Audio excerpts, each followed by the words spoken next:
entertain the Rice Owls out of Conference USA. We welcome you inside beautiful Joe I.A. Stadium. I'm Lynn Rollins, happy to be joined by Chris Mykoski. Chris, last week, both these Rice and Louisiana Tech teams had a chance to win late in the game, but could not do it, both of them coming off disappointing losses. Rice was up in the fourth quarter. Looked like they would go up by a couple of scores, but an interception in the end zone, and Florida Atlantic ends up winning that ball game. As far as Louisiana Tech is concerned, they trailed by only one score heading into the fourth. North Texas ends up beating them by 20. We expect to see a lot of footballs in the air from both quarterbacks this afternoon. Let's start with receiver Trey Harris for Louisiana Tech. He is a fine multi-purpose pass catcher. A big playmaker, Lynn. A season-high 129 yards receiving last week at the Mean Green, including a 58-yard TD grab that pulled Tech within 7 points in the third quarter. He's Tech's leader with 31 catches this season. Rice has a bundle of fine pass catchers itself. Let's look at Bradley Rosner. He is a home run threat every time a ball is thrown his way. Team leading 135 yards last week. More than half of that came on this one play, a 78-yard TD. He's the first Owl to have more than one TD reception over 70 yards since 2013. He's a big target, averaging more than 23 yards per catch this year. Check in with our sideline reporter, Madison Kaufman, has more on Homecoming 2022. Madison? A beautiful homecoming Saturday here in Ruston, and a very special one at that. Today, Louisiana Tech honors the 50th anniversary of their 1972 National Championship football team and naming of Joe I.A. Stadium. It's a special day here in Ruston, and you'll notice that Tech Blue has turned to Columbia Blue in honor of a throwback homecoming. Madison, thank you very much. Indeed, some extra color on the field today in this throwback day. 50 years ago, a national championship in football for Louisiana Tech. Rice is in white, Louisiana Tech in the blue, as you see. Chris, both of these teams, and we sensed it from their head coaches during the week, both of these teams have worked very hard to get to this point, and they want this victory to be a foundation for the rest of the year. It's a huge turning point in each of these seasons when you talk about the losses last week and the success that Rice had, especially early on. Things looked really fantastic. The win over UAB in Houston and the loss at FAU last week, certainly a big disappointment on the Owl side. Louisiana Tech won the toss. It has elected to defer its choice until the third quarter, and this kick will easily bounce through the back of the end zone, so Rice in white will get the touchback and put its offense on the field for the first time. Rice is averaging 28 points a game. T.J. McMahon is the quarterback. He has completed 59% of his passes for 1,277 yards, 10 touchdowns. That's a nice total, but 10 interceptions as well. And that was one of the keys last week, those 3 interceptions he threw in Boca Raton, a big part of the Owls' downfall there. Both of these quarterbacks will accept most of the snaps in shotgun formation. McMahon out of Anaheim, California, by way of Cerritos College. 1st and 10 from the 25-yard line, and Rice will attempt to get its running game started, and Louisiana Tech is ready for it. Broussard on the carry, but he was strung out on the right side. Great team defense there by the Bulldogs. Mike Bloomgren leads the Rice Owls. Last year, a pair of overtime losses, all that stood between that team and a bowl berth. This year added 40 new faces to a returning group that had to combine 355 starts before the season began. Broussard on the first carry managed a yard. McMahon is facing 2nd and 9. Louisiana Tech will blitz from the middle. Handoff again goes to Broussard, and he is tripped up maybe for another yard. It's going to bring up 3rd. And let's see, they gave him a couple of yards on the play. They'll mark it at the 27. Make it the 28. The line to make is the 35. 3rd and long. The first 3rd down opportunity for the Rice Owls. Rosner splits out wide to the left side. He's a very rangy receiver at 6'5", 187 pounds, and a first-year Owl. McMahon looking left, sets and throws to the outside. He had a wide open receiver, but the ball is thrown too far toward the boundary, incomplete. So a missed opportunity there for the Owls. And we will see our first punt. Smoke Harris, who is a very dangerous punt returner for Louisiana Tech and has been so for many seasons consecutively, is back to receive it. Chris, this will be kicked into a pretty stiff southerly breeze. Christian Van Sickle, or rather Connor Hunt, will kick it. And Rice will stay with it, and it's going to be a first down apparently. Rice with some trickery to get things started in the first quarter. Nobody was expecting that, Chris. No, certainly not. And Louisiana Tech, you mentioned the firepower they have in special teams available to them, and Rice keeps them from being able to unleash it here in the early going. Gutsy call that far into Louisiana Tech territory. Indeed it was, but a call that certainly worked. Rice has outscored its opponents in the first quarter this year, 41-28.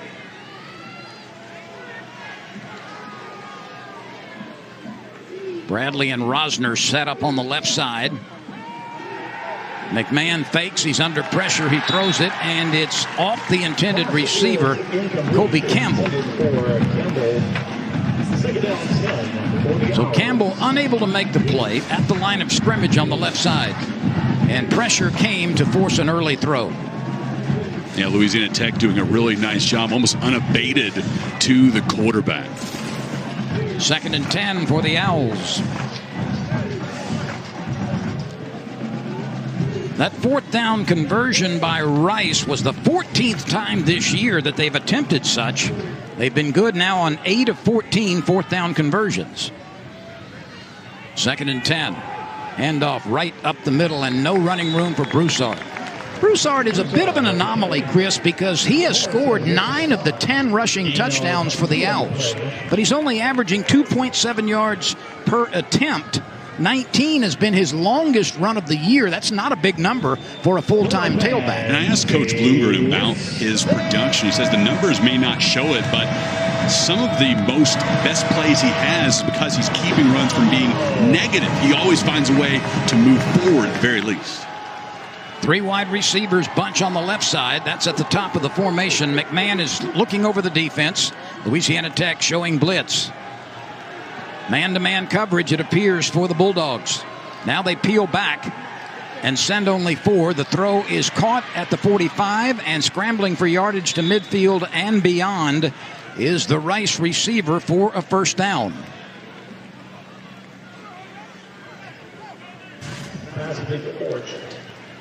Well, for Louisiana Tech to not be able to stop Rice on the 3rd down, this is a really rough start to their game defensively, and part of the trouble for Louisiana Tech is the lack of one of their top defenders in Tyler Grubbs.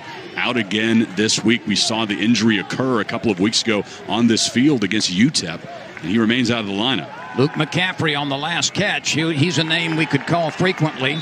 The throw over the middle is incomplete. Campbell is protesting that he was interfered with, but the flag does not come out. And at the 48-yard line in Louisiana Tech territory, Rice has a 2nd down and 10, working into a very stiff southerly breeze.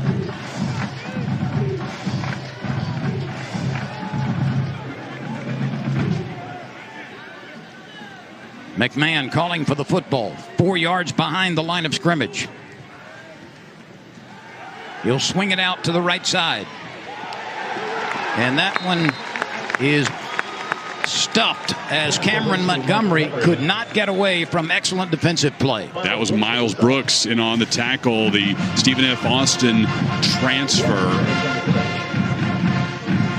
Last game had 3 tackles against North Texas, coming up huge with this one behind the line, forcing a 3rd down and 11 for the Owls. A loss of 1 on the behind the line of scrimmage tackle by Brooks. the junior out of Pflugerville, Texas. The line to make is the 38. Third down and long on third downs this year. Rice at a respectable 42%. McMahon backpedals, pressure, slings it outside, caught, and that's going to be very close to a first down. That's Bradley Rosner, who's just made his 20th catch of the season. And it is enough to move the chains, so a very effective throw out to Rosner. A really nice ball, and Rosner is the person that you want to throw to if you need a big play. We mentioned it off the top of the broadcast that he can be counted on by T.J. McMahon. This drive has already used 10 plays for the Rice Owls. First down at the 38. Handoff on the counter and nowhere to go for the running back Montgomery. Montgomery was belted in the backfield. Hugh Davis doing the damage there, the transfer from Boston College. He was pretty much just a special teams player for the Eagles, but finding his way to impact this Louisiana Tech defense. Now 19 tackles on the year. Second down. And 11 to go.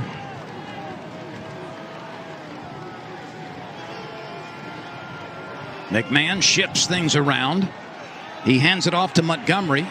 And Montgomery stays on his feet. Those pinions keep pumping to the 35-yard line. That's going to be about 7 yards short of first down territory.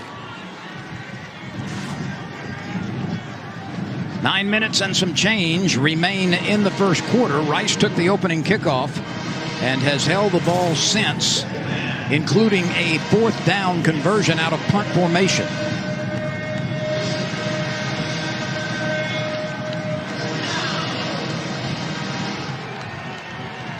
Third and 7.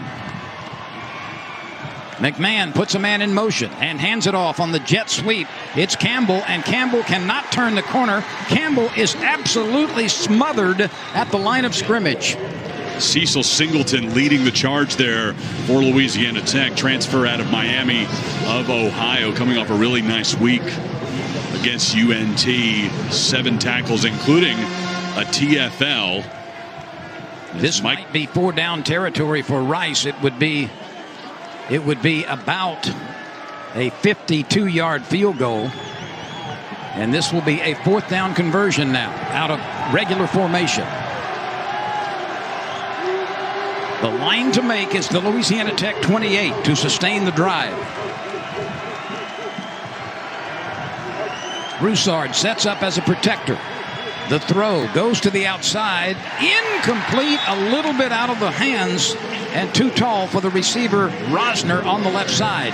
So Louisiana Tech, Chris, takes over on downs. And Rice doing a nice job moving the ball. And third down conversions especially very, very good. But ultimately, Louisiana Tech gets the stop. We will step aside here, scoreless, as Louisiana Tech gets the ball for the first time. When you stay at a Verbo, the host doesn't stay with you. Because without privacy in your vacation home, it isn't really a vacation, is it?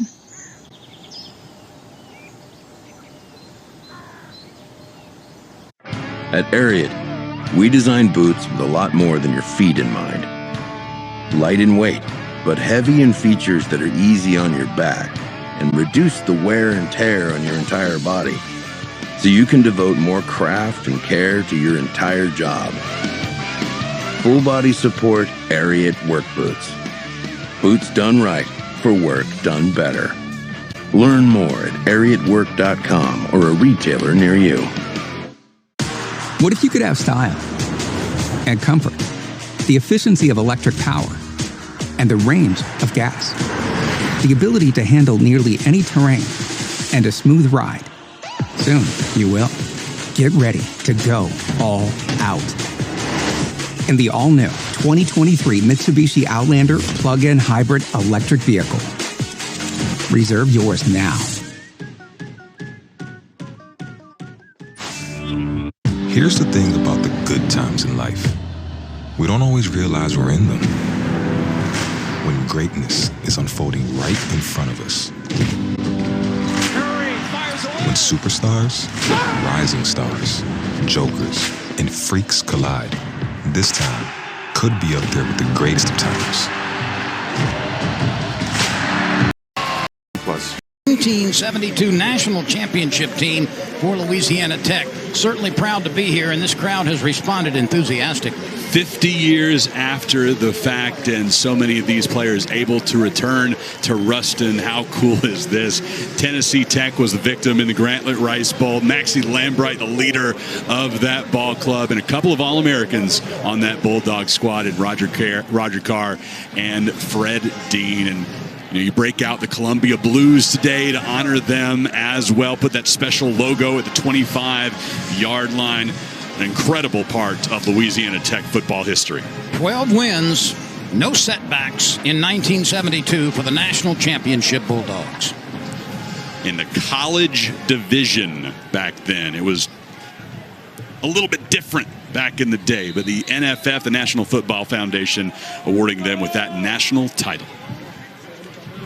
Matthew Downing Parker McNeil calling for the football and fires it out to the left side. Trey Harris, about whom we spoke in the open, makes an immediate catch. Louisiana Tech, this was that group back then in 1972, posing for their team photo. Again, Grantland Rice Bowl champions won the Southland Conference back in 72 in front of a national audience in that Grantland Rice Bowl against Tennessee Tech. Trey Harris goes in motion. Louisiana Tech hands it off to Marquise Crosby, and Crosby is able to belt his way for a couple of yards, but he's still short of a first down by a couple of strides. Parker McNeil, for the season, has completed 60% of his passes, nearly 1,600 yards, 14 touchdowns, and half as many interceptions. He's a strapping guy at 6'6", 224 pounds. And Louisiana Tech has a big play in progress down inside the 10-yard line, and this crowd comes alive early. Crosby rumbling and outrunning some people and getting all the way down inside the 10-yard line. First and goal, Louisiana Tech. The redshirt freshman, he's Louisiana Tech's leading rusher on the year, had 388 yards coming into the day and adds a huge chunk of them right there, 49 more. So first and goal for Louisiana Tech. McNeil has a protector to his left.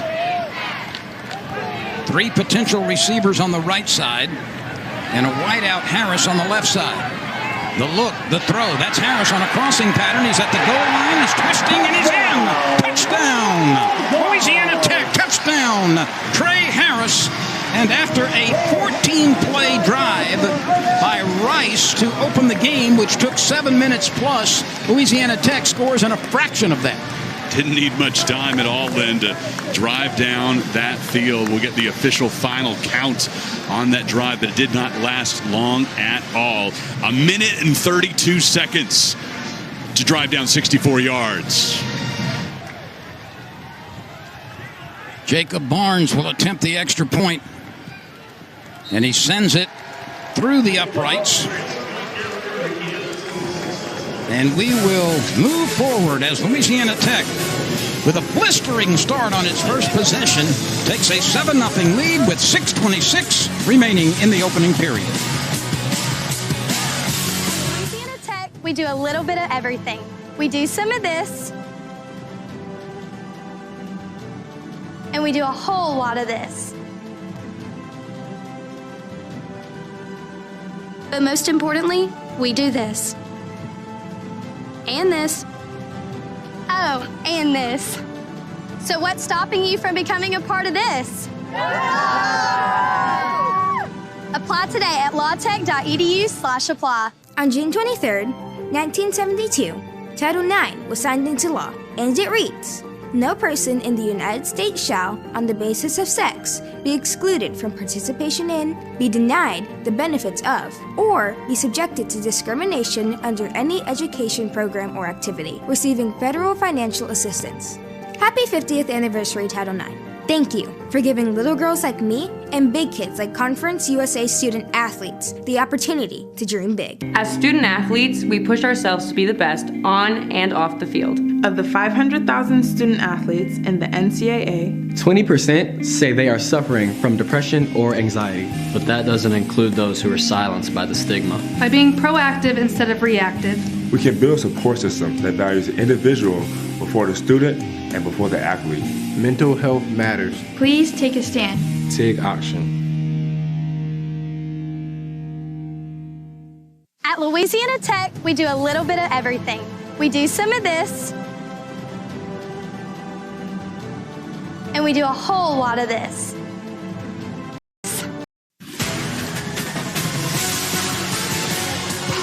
Louisiana Tech on its first possession has motored the length of the field in only 4 plays to take a 7-0 lead over the Rice Owls. This is the 15th meeting between these teams. Louisiana Tech has won 9 of the previous 14. The Bulldogs here have a 5-1 advantage in Ruston. Louisiana Tech gave up a 10-point lead in the fourth quarter against Rice last year.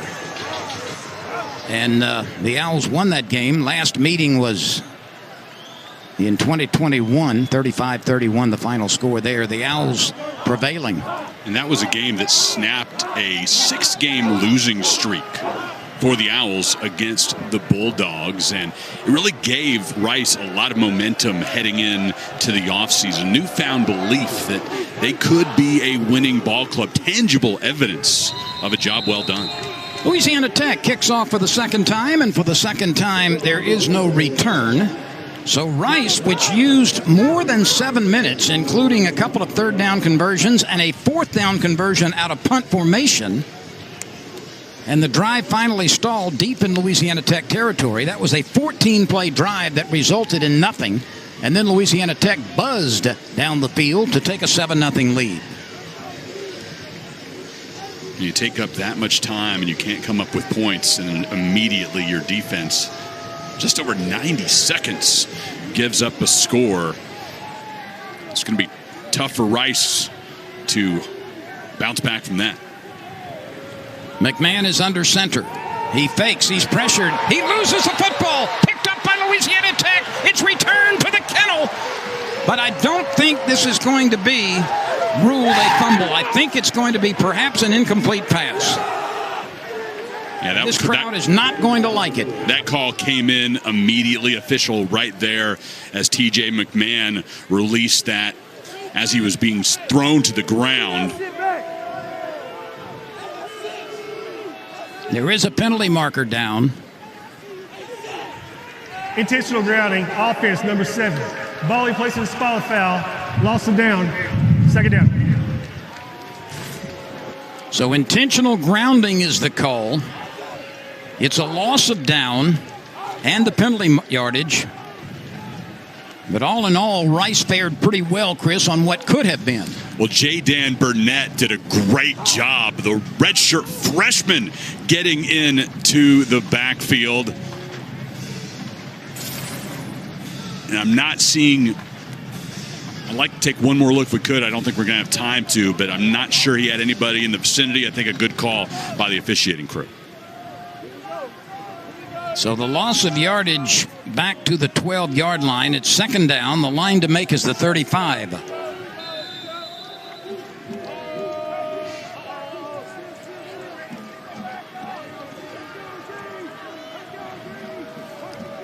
Three wide receivers at the top of the formation. McMahon is looking that way. He'll keep it. He's bumped in the backfield. He spins away and now is tackled for another loss. And this Louisiana Tech defensive front has been really, really active early. Let's go back one play to the intentional grounding. Braylon Walker, number 81. I think Rice fans maybe see him right at the bottom of your screen. Maybe you can make a case that ball was coming his direction, so the intentional grounding couldn't be called, but I like the call.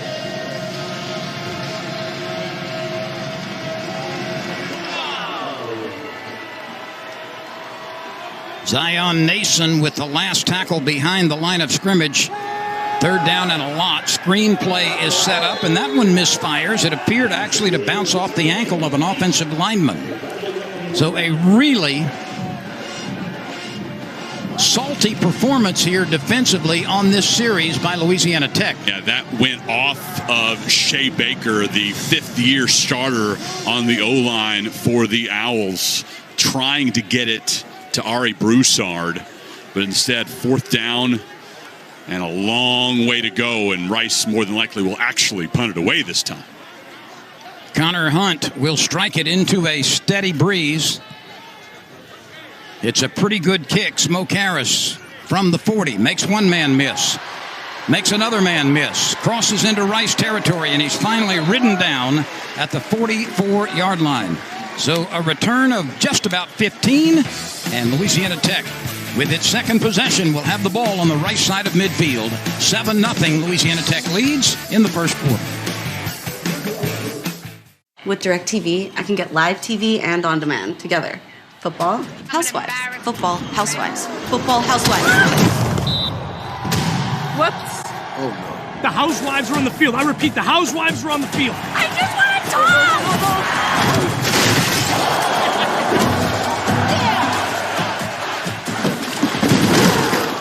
Who flips the table? Get your TV together. Test.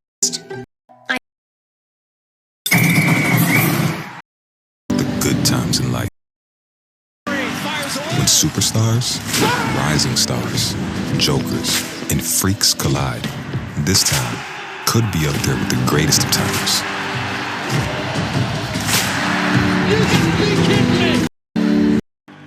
Mike Koski's wife, a member of this homecoming group, a graduate of Louisiana Tech. Good to see her and your young son Austin here at the ball game. No, and they're enjoying homecoming as well. We went out to the homecoming parade this morning. 97 years celebrating this here in Ruston. Last year's homecoming wasn't so fun for all the alums who returned as the Bulldogs fell in a big way to UTSA. It's been a quick start, though, in the first quarter for Louisiana Tech against Rice. 7-0, and the ball right now on the right side of midfield, and that one is dropped. An open receiver, and Smoke Harris had that one bounce off his breastplate. Smoke Harris would have had an opportunity to turn and run for more yardage, but he failed to secure the football. Yeah, one of the few drops that you'll see from Smoke Harris. That would have been his 27th consecutive game with a reception. No doubt he'll get plenty more targets before the day is done, though. Harris with 31 catches coming into the game. 2nd and 10.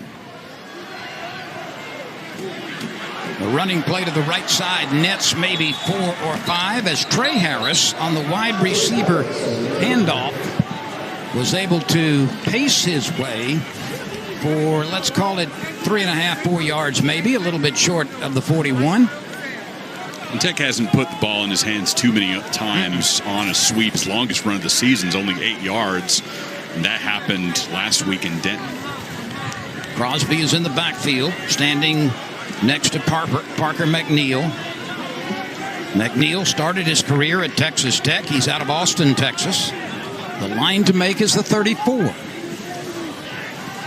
Quick throw over the middle. Smoke Harris has it, but he cannot escape, and that's going to be short of a first down.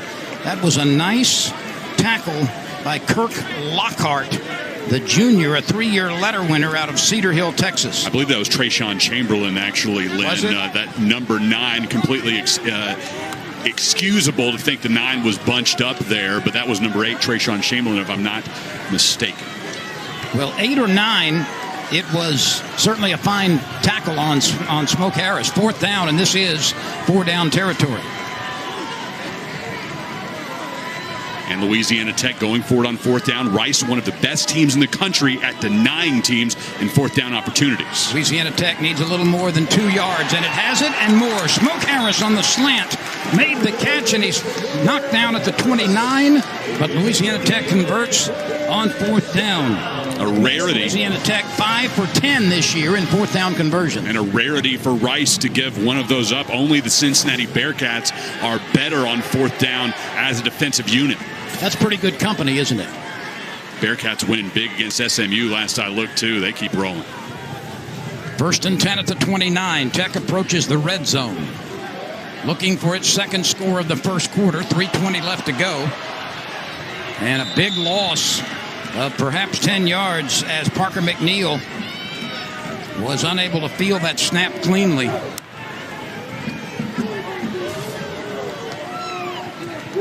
So Tech on first down, approaching the red zone, loses yardage. It's down and to the left there on McNeil. Tough for him to handle. And after a big fourth down conversion, now a second and very long for the Bulldogs. McNeil looks over the middle. He throws. It's caught by Nathan Jones. That's one of 3 tight ends on the depth chart.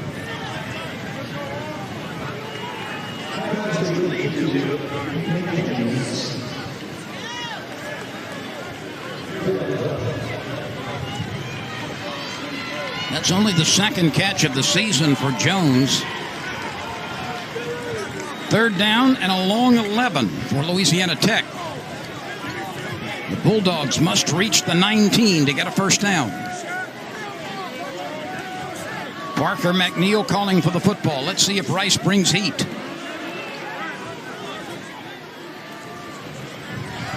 A fake and a throw over the middle. Incomplete, intended for Trey Harris.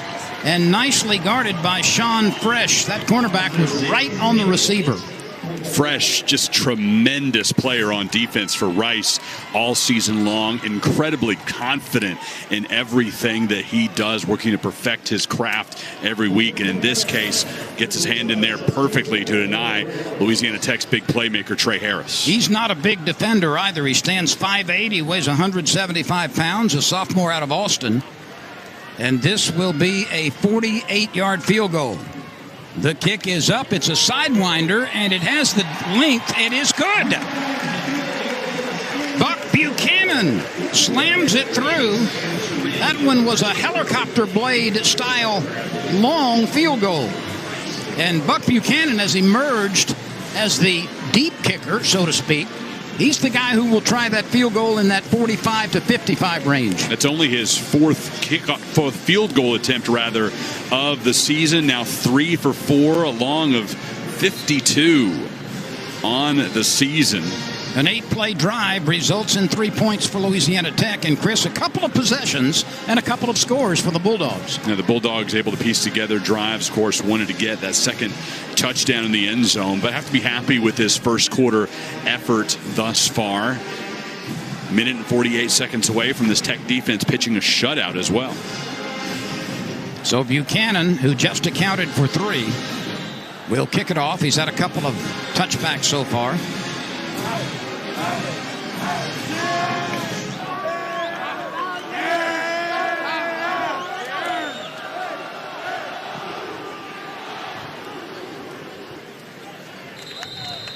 Rice will let it bounce. It'll be another touchback and a first down at the 25 for the Owls. Let's check in with Madison Kaufman. Madison, what do you have for us? Lynn, as the Rice Owls take the field, you'll notice Shea Baker and their offensive line. He is truly the captain of this ship. He's consistent. He's really the point of origin and the guy that keeps their whole offensive line on the same page. And not only that, he has the potential to be a 7-year starter for the Rice Owls. Yeah, pretty tremendous on the longevity there, Madison. 399 snaps heading into the day. And for his career, Lynn, heading into the day, 3,184 snaps taken. The ball may have come loose. Louisiana Tech is claiming it's got it. The crowd is supporting that notion. The officials are umpiring the players, and it is Bulldog football. And there is an injured Tech defensive lineman. Cecil Singleton may very well have come up with this fumble recovery. We take another look. And let's see where the ball popped free, and then the scrum began. Ball coming loose as he comes to the ground, and Singleton right there, Johnny on the spot to scoop it up. Kevy Rose, I believe, is the one who made initial contact to knock that one free.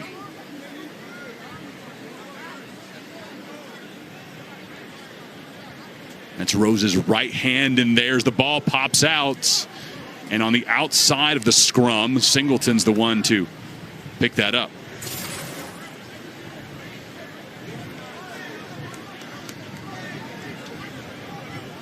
Davis might have been part of that forced fumble action as well.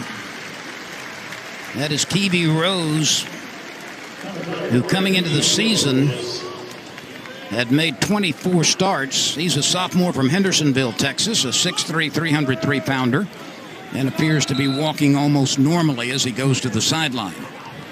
Well, Chris, it couldn't be much better for Louisiana Tech in the first quarter. A quick touchdown drive on its first possession. A field goal from better than 45 yards on its second possession. And now a third possession as a result of a fumble recovery at the Rice 32-yard line. Coach Sonny Cumbie mentioned to us earlier in the week, wants to find out about the toughness of this team, the ability to come back from obstacles, and after losing by 20, off to a great start here in Ruston this week. McNeil, who does not run a lot, is able to see 4 or 5 yards in front of him before he hits the deck, and they'll call it a gain of, let's say, 3. And there is an injured defender.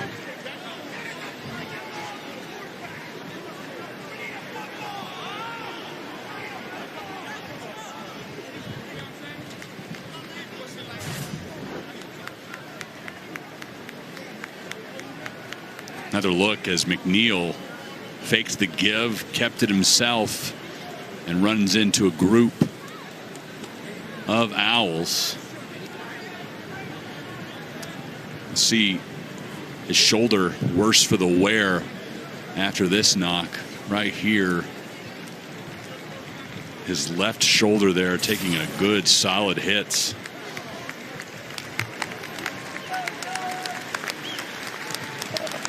His right shoulder worse for the wear too. I mean, he felt it on both sides there, Lynn, coming in from both directions. Rice defenders laying the wood, and now it's going to be another opportunity for Matthew Downing.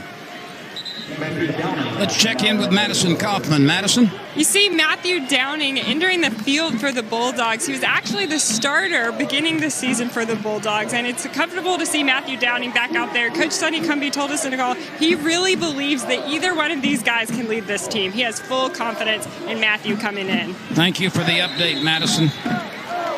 Smoke Harris cannot handle the pass in the left flat. Well, Downing, his last action came against South Alabama. No completions that day, just 4 rushes for 5 yards. On the season, 21 completions on 38 attempts, has thrown 1 touchdown pass, 3 interceptions. And as Madison mentioned, he was QB1 coming out of fall camp. He got the start in the opener against Missouri. He is a transfer from TCU, a 6', 209-pound graduate out of Alpharetta, Georgia. The line to make is the 22. Downing, backpedaling, steps into the throw, guns it, caught, first down. That's a well-delivered ball to Trey Harris. It was thrown only where Harris would have a chance to catch it, and it got there with a little gusto off the right hand of Matthew Downing. Louisiana Tech is in the red zone by half the length of the football. And one of the few penalty flags we've seen in this first quarter is thrown. It's going to be illegal procedure, a false start. Offense, 5-yard penalty. Chris, let's go back and look at Matthew Downing hook up. Downing just delivering a fine ball out on the left side. And, you know, Coach Cumbie mentioned to us about Matthew Downing when we asked just, of course, what his mindset is. He's been disappointed about the way things have turned out for him, but he says in the last couple of weeks really started to get out of the fog and been motivated more than anything to be a good teammate. 1st and 15, the handoff right up the middle. Crosby was a half step away from breaking that. He was tripped up as he picked up the penalty yardage and maybe a yard more. Actually, let's call it a gain of 5, bringing up 2nd and 10. Crosby is deceiving. He's a guy who can take a lot of punishment and gets a lot of yards after contact. Spread formation for the Bulldogs on 2nd and 10. Downing looking at a blitz. Steps and fires. It is intercepted, it appears, at the goal line. The ball was slightly underthrown and picked off by Sean Fresh. That is his first interception of the season. Fresh, somebody that the Rice coaching staff feels can be the best defensive player in this conference, leading one of the best defenses in CUSA. Comes in hungry every day, physical, flies around, and does whatever it takes to help Rice reach its goals. And the bugaboo continues for Downing and his ability to throw the ball accurately and outside of the range of defenders. His 4th INT on the year. Trey Harris was working one-on-one against Fresh. The ball was slightly underthrown, and that allowed Fresh to go up and snatch it out of the hands of Trey Harris. Let's check back in with Madison Kaufman. Louisiana Tech fans might be relieved to hear that Parker McNeil has come out of the medical tent down here on the Louisiana Tech sideline. He's throwing the ball, throwing a few warm-up tosses, and appears to be just fine, guys. I would expect Parker McNeil to come back in the game, Lynn. Madison, thank you for that timely update. So good news if you're a Tech fan. Parker McNeil, after being knocked out of the game for a few plays, apparently will be able to physically return the next time Louisiana Tech owns the football. 1 second to go in the first quarter. 10-0, Louisiana Tech leading. McMahon throws, and he's got a receiver for about 6 yards on the final play of the first quarter. And we will step aside. It's been a good start for Louisiana Tech in its homecoming game against Rice. 10-0, Louisiana Tech leading the Owls. Ladies and gentlemen, focus on the middle of the swirl. So much soft, yummy middle. Bake in the air fryer or in the oven. Imagine the memories you'll make with Pillsbury. This World Series, sign up for Taco Bell Rewards and get a free Doritos Locos Tacos after the first stolen base. Last year, Ozzy Albies scored America free tacos in seconds. And this year, you can steal your taco faster than ever, only on the app.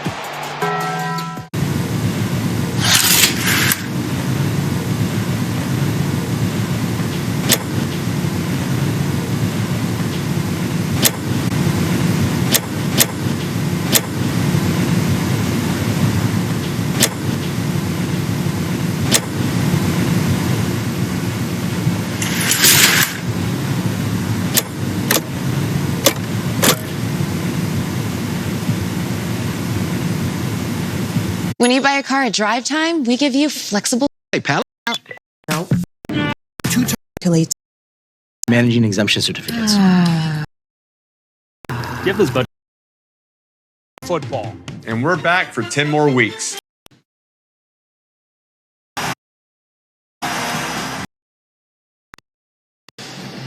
We begin the second quarter. Louisiana Tech leading Rice 10-0 on homecoming 2022. There's a good look, number 71, at Clay Servin. Now, Chris, you've got to be proficient at advanced math to figure all this out. But he is a 5-year starter. He's a 5-year starter right now. He could be a 7-year starter before his career is over if he stays at Rice that long. He still has 2 years of remaining eligibility due to COVID and a redshirt year and a couple of other factors. But what a performance by Clay Servin. This guy could be a 7-year starter on the offensive line. He'll have his doctorate by the time he leaves Rice, right? Well, and he's also be qualified for Social Security. 33rd consecutive start for Servin. The pitch back to the tailback. Montgomery tries to wiggle his way for some room. He's close to a first down at the 30. Let's see where they mark it. It is past the line to make. And so Rice on the ground bangs out a first down with Cameron Montgomery getting it done. He had rushed for 211 yards, but his average per attempt is extremely impressive at 7.8, 1 touchdown. Montgomery, a little guy at 5'5", 159 pounds.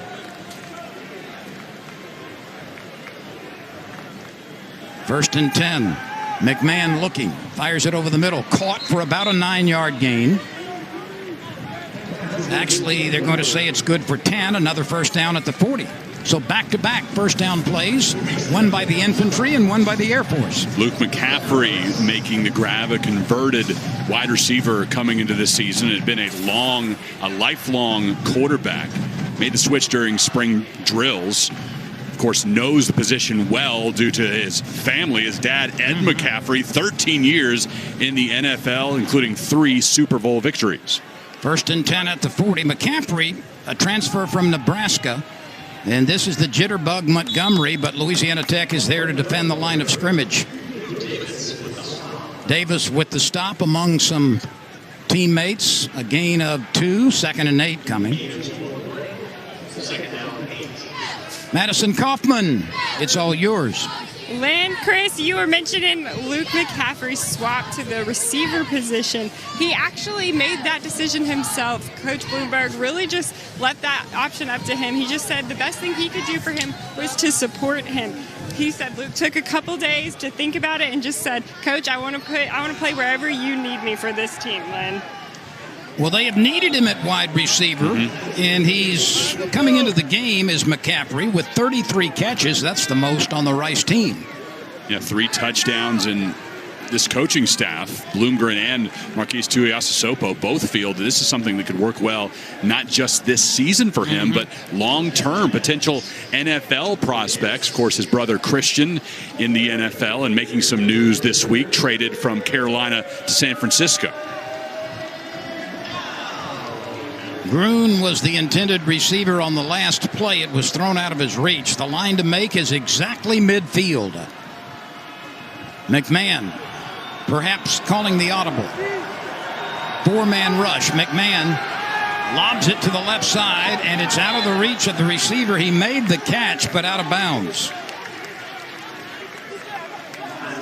Isaiah Isdale, like you said, brought that one in, but well out of bounds. No chance to drag a foot. Smoke Harris retreats to field yet another punt. Harris is one of the best punt and kickoff returners in Conference USA.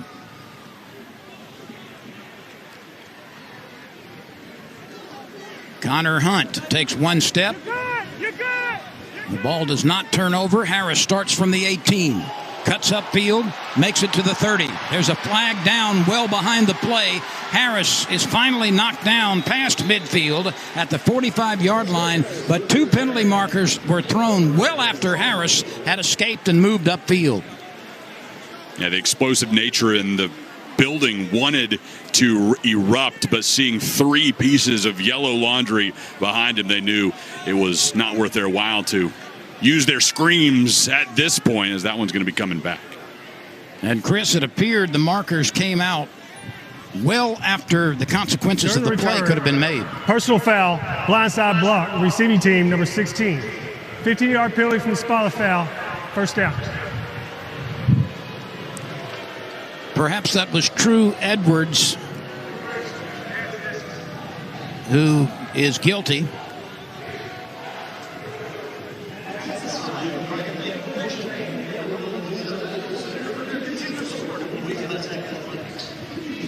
We'll step aside and be back with more second quarter action. No, we will stay here right now. 10-0, Louisiana Tech leads. And Chris, that penalty marker cost Louisiana Tech at least 50 yards in field position.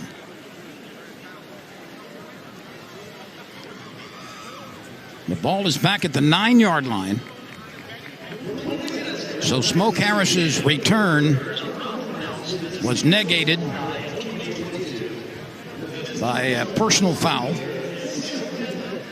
And now having to start inside their own 10-yard line. A long way to go here with 12 minutes and 50 seconds left in this second quarter of football.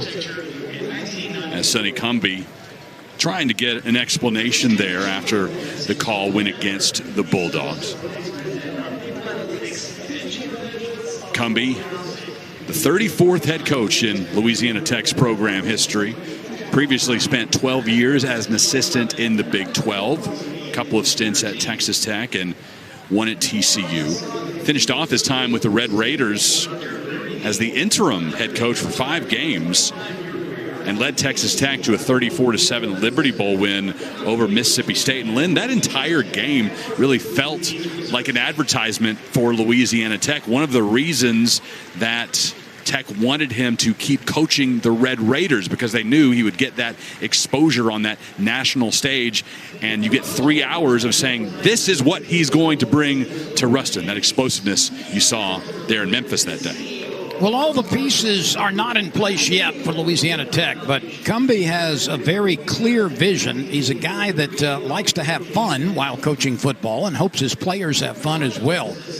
And Louisiana Tech is looking to him, having replaced Skip Holtz, to win a Conference USA championship. And the makeup of the league will change so much starting next year. Rice, one of the teams that will depart. Mike Bloomgren will take his team into the American Athletic Conference next season. Very different look in that conference, very different look in Conference USA. And Louisiana Tech, you're right, Lynn, they feel like with this new alignment, they have a really good opportunity in all sports to be near the top, given the competition around them. A lot of top-notch programs head over to the American, and there's no reason the Bulldogs can't be a force to be reckoned with all across CUSA. Well, if you've just joined us and you're looking at the Bulldogs in your picture right now and you're going, hey, those jerseys look familiar, but from a long way back. Mm-hmm. Well, it's 50 years back to the 1972 National Championship Louisiana Tech Bulldogs. It's honoring that 50th anniversary of that national title team in 1972. I love the look. That Columbia blue is gorgeous.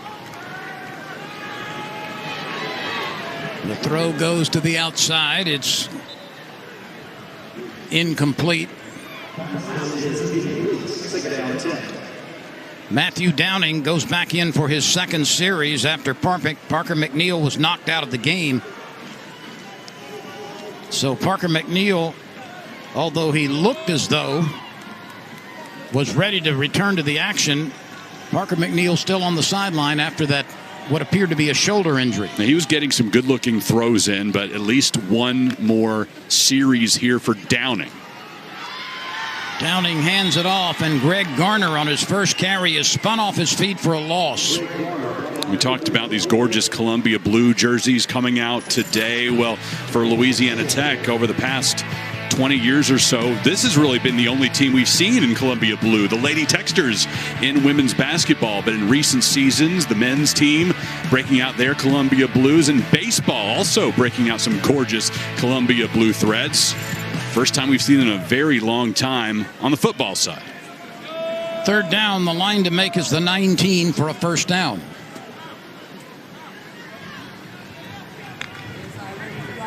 Downing waits for the football, looks, guns it upfield, and it is incomplete, out of the reach of the intended receiver. So a quick 3 and out for Louisiana Tech.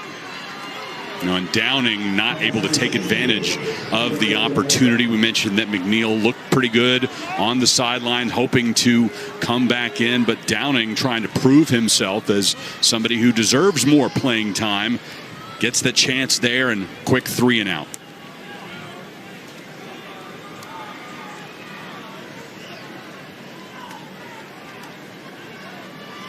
So the punt will be coming from Austin McCready. And the fair catch is made near the 43-yard line by Sean Fresh, and we will step aside here. Rice has its best starting position here in the first half, trailing 10-0. Can I help you? I'm wanting to mail this. Okay. Layla is our messenger pigeon. What? Oh my God. This is mostly secure. Mostly? Fairly secure. Yes, sir. This is crazy. You know what else is crazy? That SMS text that he's sending? It's unencrypted. Other people might see your text just like other people might see that letter. You're kidding. No. Can you get to that? I wanna know if you can get to that. Can you get?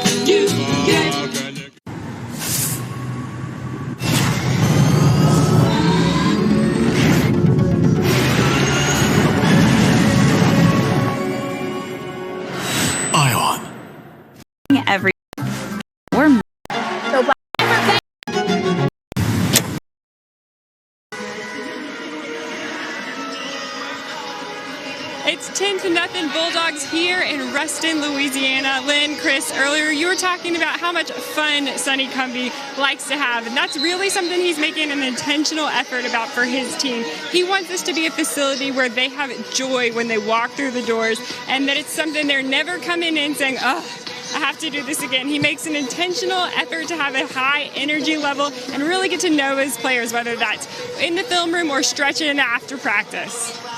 No doubt about that, Madison. And of course, Cumbie's history includes walking on at Texas Tech and 5 years later leading the nation in passing at the quarterback position. He knows what a privilege it is to be a Division I athlete, and he wants these guys to fully enjoy the experience, every single last bit of it. That's well said. Rice has been shut out to this point. Quarterback is keeping it and runs freely for a while. T.J. McMahon with a burst up the middle after the fake to Montgomery. That may be the longest running play of the afternoon for Rice. The quarterback keeper results in a first down at the 28-yard line. Well, when McMahon makes this decision to take it himself, he can be very dangerous. That's a really smart football player, as is the case for everybody on this roster. Kind of goes without saying when you play for Rice University. Roon sets up as the tight end on the right side. This is Montgomery. He's low to the ground. He bursts for about 9. Came up a half-yard short or so. Cameron Montgomery, again, not a prototypical running back. 5'5", 159 pounds from Stafford, Texas. But look how quickly he accelerates and how low to the ground he runs. And nearly gets to the sticks. Every time he touches the ball, this is a player that has the opportunity to go the distance. He's capable of those really long bursts. Let's see if Rice will throw it on second and short. Nope, it'll be Montgomery again. This time he's met and driven down to the ground. Let's see where they mark forward progress. It will be short of the necessary yardage, so 3rd down and 1 now. Rice trying to finish off the drive and put points on the board here. So after being held scoreless in that first quarter, that's only the 2nd time in the season that has happened. It happened against the Houston Cougars and now against Louisiana Tech. Rice is 2 for 6 on 3rd downs. 3rd and less than a yard. In the inverted wishbone formation. Handoff to the fullback who lowers his head and grinds straight ahead. And it's a first down run. Uriah West able to power through old school and big bodies versus big bodies. It's those from Rice that win the day, and West finds a great A-gap hole. 1st and 10 at the 15-yard line. This is the first time that Rice has been this deep downfield. 2 receivers trot to the right side, 1 to the left side. That's Campbell on the wide side of the formation.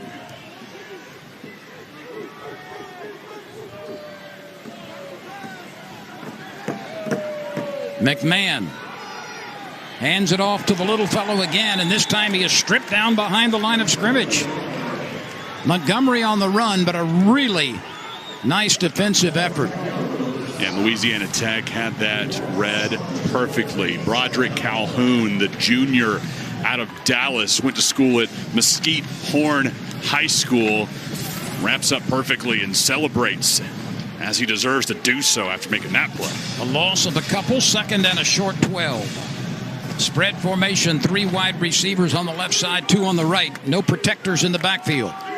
McMahon calling for the ball 4 yards behind the line of scrimmage. He throws that slant and then the reverse pattern, and it's caught for the first down. Caught, but short of the first down. That's McCaffrey on the collection out of Highlands Ranch, Colorado. Kyrie Morrison, Johnny on the spot for the tackle. A young man that missed all of last season due to an injury. had his best day of the season in the last home game for the Bulldogs. 7 tackles against UTEP.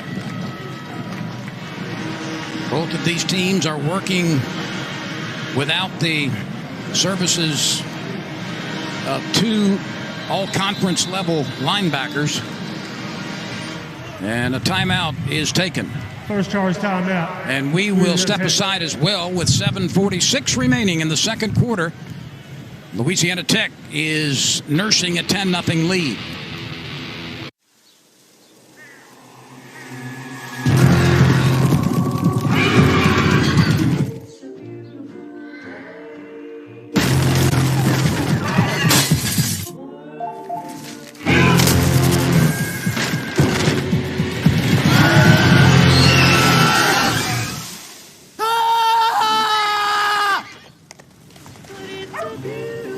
I think they got it.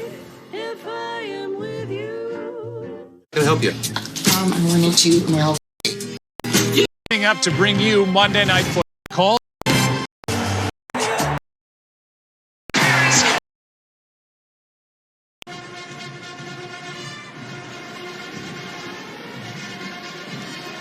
Rice has its best scoring opportunity right now with 7:46 left in the second quarter here in Ruston. It's third down in the red zone. The line to make is near the 5-yard line. So third and about 7. Shea Baker leads his team over the ball.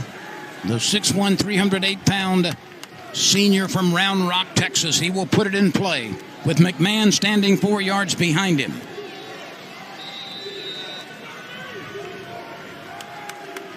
Broussard is in the backfield. McMahon hands to Broussard, and he chugs his way across the 10 to perhaps the 7-yard line.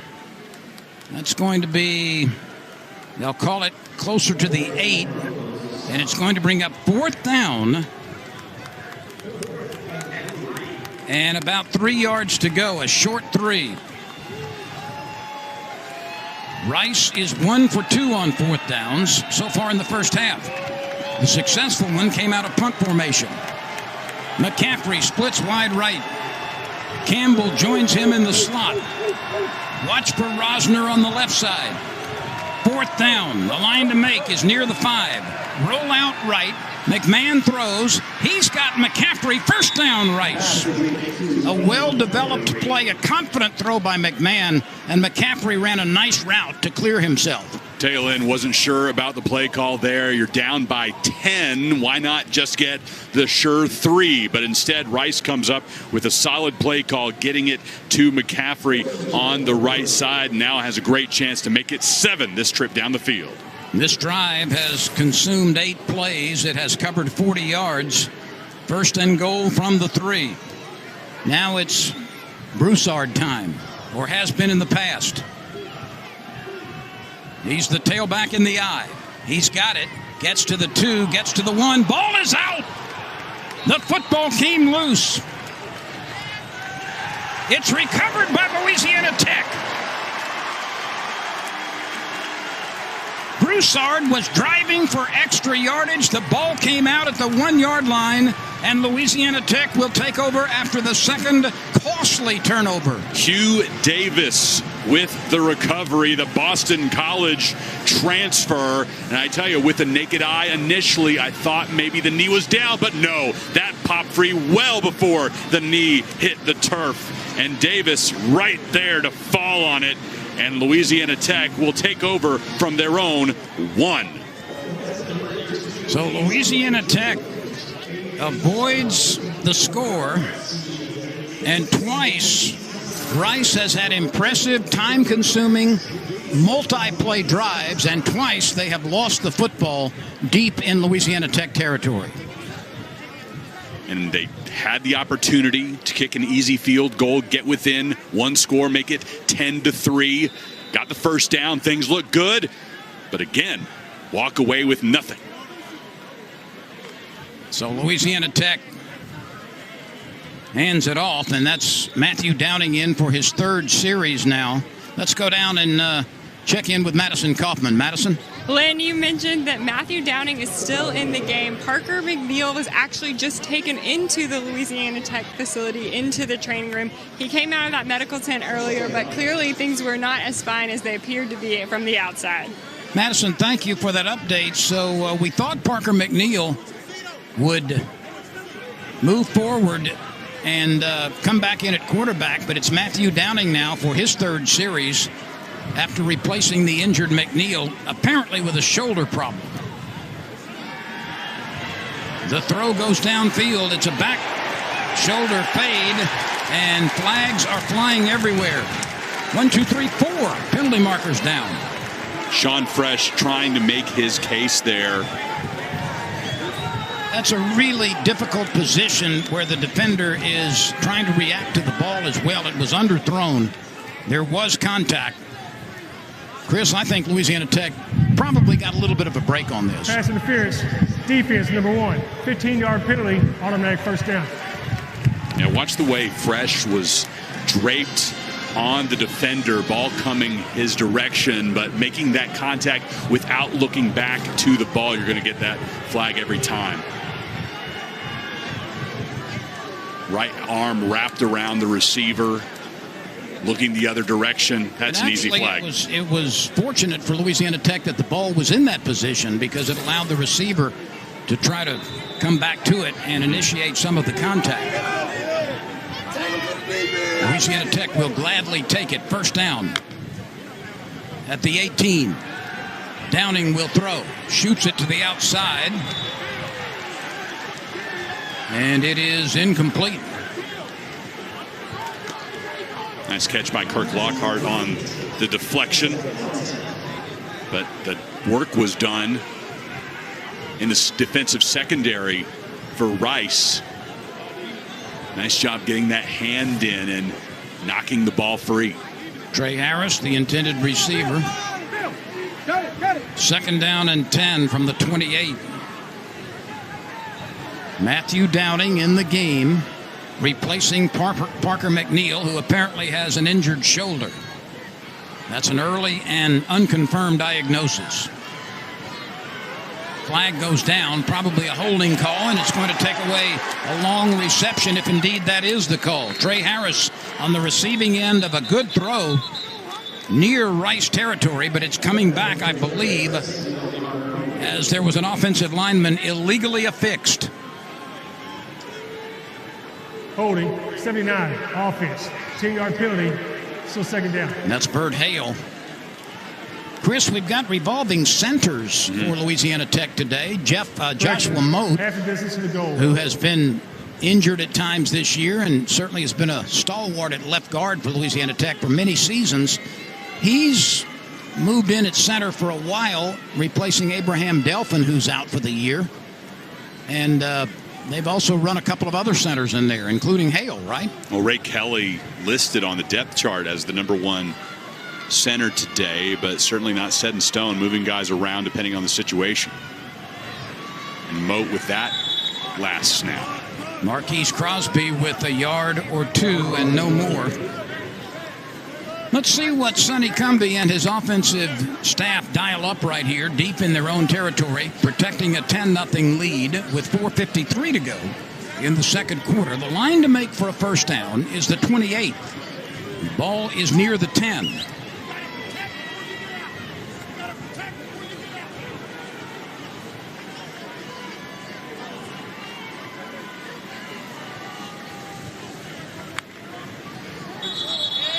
Illegal movement at the line of scrimmage. Louisiana Tech's left side reacted to a jump by the defense. Let's see against whom the penalty is assessed.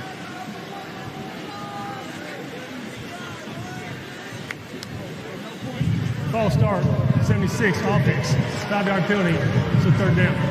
That's Byron Rossell, a junior 3-year letter winner out of West Memphis, Arkansas. Tech likes to be aggressive. They want a big play, but this is a quarterback who clearly has not proven himself in this offense. You've got a long way to go. Your defense is playing lights out. might want to just be conservative, put the ball on the ground, punt the ball away, and then Rice will only have about 4 minutes to work with on offense to drive down the field. Tech scored on its first 2 possessions. The first one on 4 plays getting to the end zone. The second one was a long field goal. Since then, nothing offensively to change the scoreboard.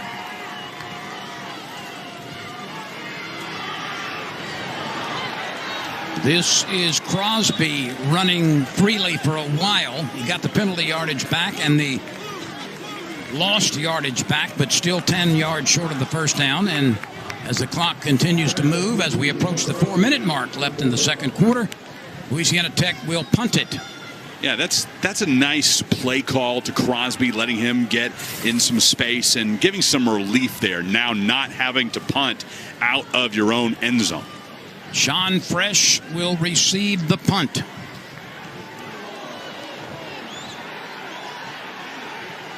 And it takes a Rice roll. And Rice will establish its offense for the second consecutive drive inside Louisiana Tech territory. So, Chris, you kind of feel like it's now or never for Rice. And we will step aside for a moment. 3:47 to go in the second quarter. Can I help you? I wanted to mail this. Okay. Layla is our messenger pigeon. What? Oh my God. This is mostly secure. Mostly. Fairly secure. Yes, sir. This is crazy. You know what else is crazy? That SMS text that he's sending? It's unencrypted. Other people might see your text just like other people might see that letter. You're kidding. No. Can you get to that? I wanna know if you can get to that. Can you get?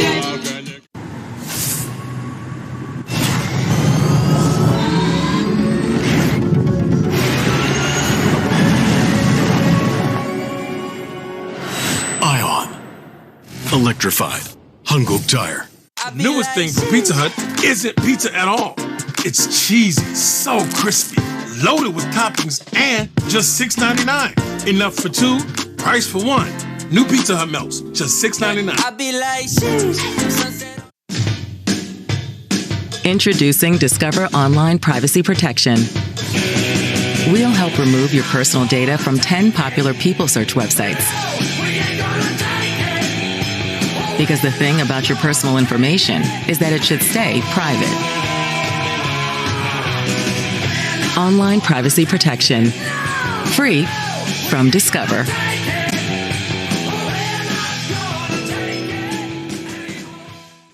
Here's the thing about the good times in life. We don't always realize we're in them. When greatness is unfolding right in front of us. When superstars, rising stars, jokers, and freaks collide, this time could be up there with the greatest of times. It's a beautiful time for basketball.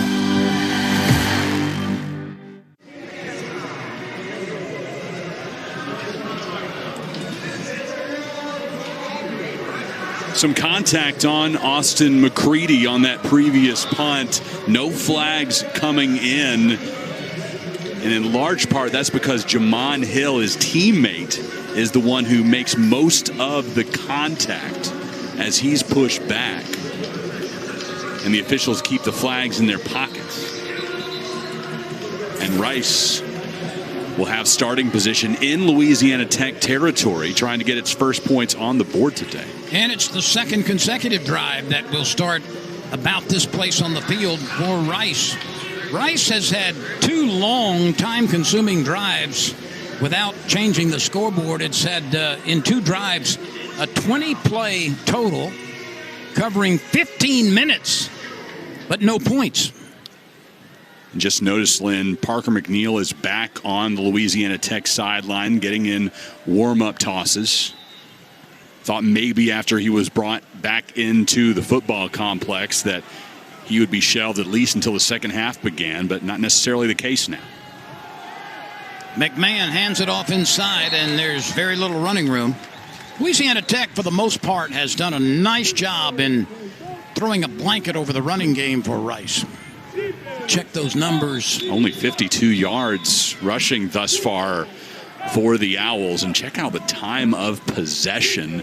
15 minutes holding on to that football for the Owls and have yet to convert points. And there is an injured Bulldog.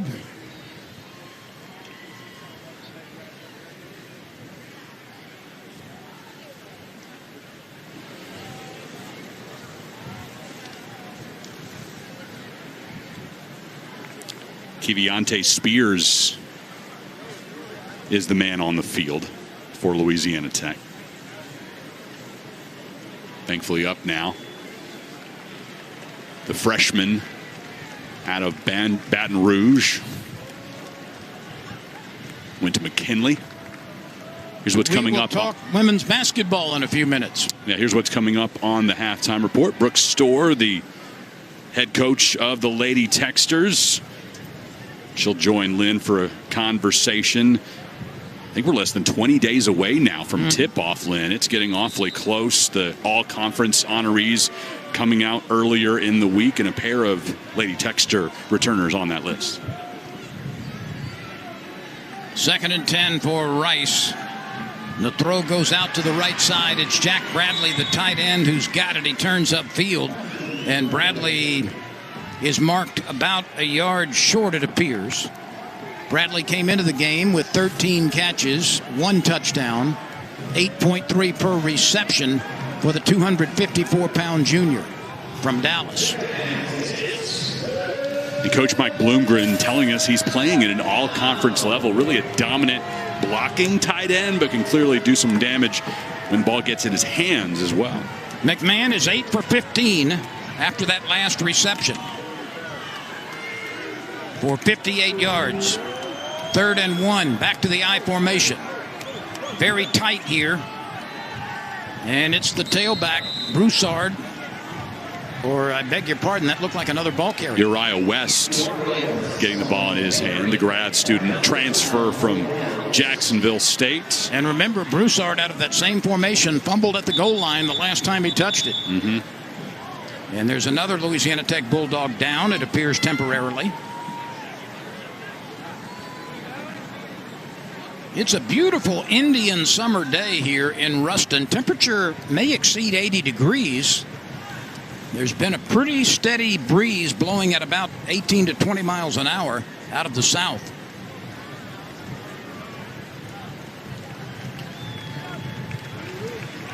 Kyrie Morrison will come off the field. He's had a solid day to this point. 5 tackles, 4 of them of the solo variety. Not somebody that Louisiana Tech can afford to lose in the second half. Hopefully not much to the injury. Won't keep him out long. He's still a young player, a sophomore out of St. Francisville, Louisiana. Boy, that's a beautiful part of the state, Chris. Attended a wedding there a few years ago. Gorgeous place. 1st and 10, Rice. From the Louisiana Tech 32. Play action, McMahon looking to fire to the end zone. McCaffrey on the run. Touchdown! A beautifully lofted ball out of the hands of T.J. McMahon. McCaffrey was double teamed, and the ball fell right into his outstretched arms. 32 yards on the hookup, and Rice finally has changed the scoreboard. This is beautiful. The converted wide receiver making this grab and pulls his team within 4 points. What a tremendous player he has turned into at that position. And remember, he's only been taking snaps there at the collegiate level since the spring. That was his 4th touchdown reception of the season. 4 plays, 43 yards. Rice has cut the gap. It's 10-7, Louisiana Tech.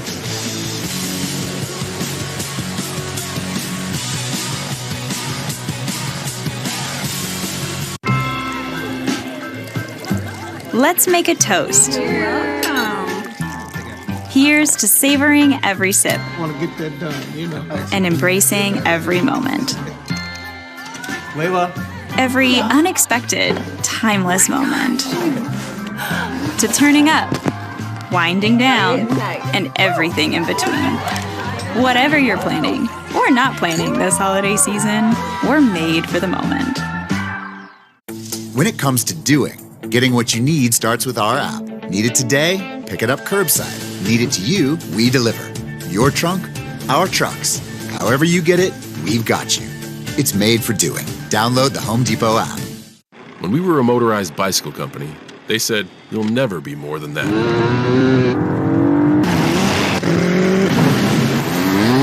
What will they say next? Honda, the power of dreams. Security, yeah, yeah.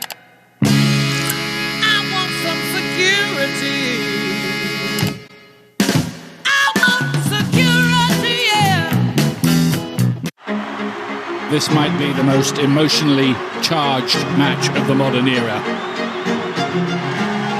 So Black Girl Hockey Club is all about building a community within the community. A heart-pounding atmosphere. This is the loudest that has ever been here.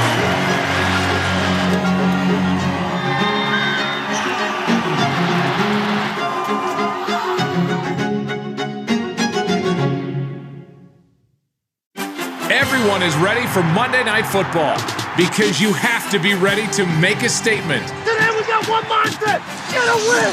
Chicago is ready to bear down. We're cooking with grease. We're cooking with grease. The Patriots are ready to do their job. We just got to keep doing that. That's exactly what we want to do right there. The Chicago Bears square off with Belichick and the Patriots.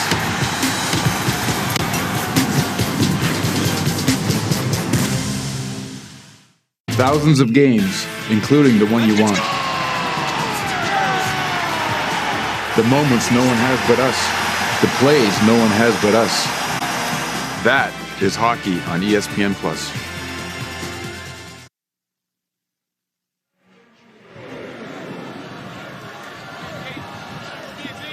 .7 is the score after the latest scoreboard change.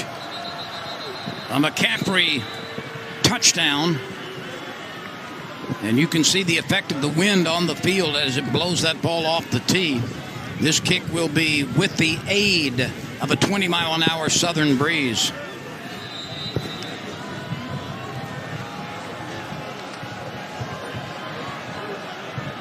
Rice has played behind the 8 ball on many occasions here in the first half, but it has certainly done some things right. And finally gets the touchdown. This one's coming back from deep in the end zone. And that was not a particularly good decision. Well, Rice finally getting on the scoreboard as T.J. McMahon delivers a perfect football. And Lynn, when we talked to Coach Bloomgren, you asked him, who has been the biggest surprise this season? And he said, really nobody. Everybody's kind of performing at the level he expected. Everybody's living up to those expectations. And I followed up with, what about McMahon? He was the QB2 coming out of fall camp. Wiley Green won that job. It's like, but the margin was so small there that even though he was edged out to earn that starting job to begin the season, they were so close. Really more surprised by his down than his up here in recent weeks. Surprised that he didn't play to the standard against FAU. 1st and 10. The quick throw to the outside. Harris has it. Smoke makes one man miss and manages to gobble up a few more steps before he's run out of bounds. I believe he's going to be short of the first down.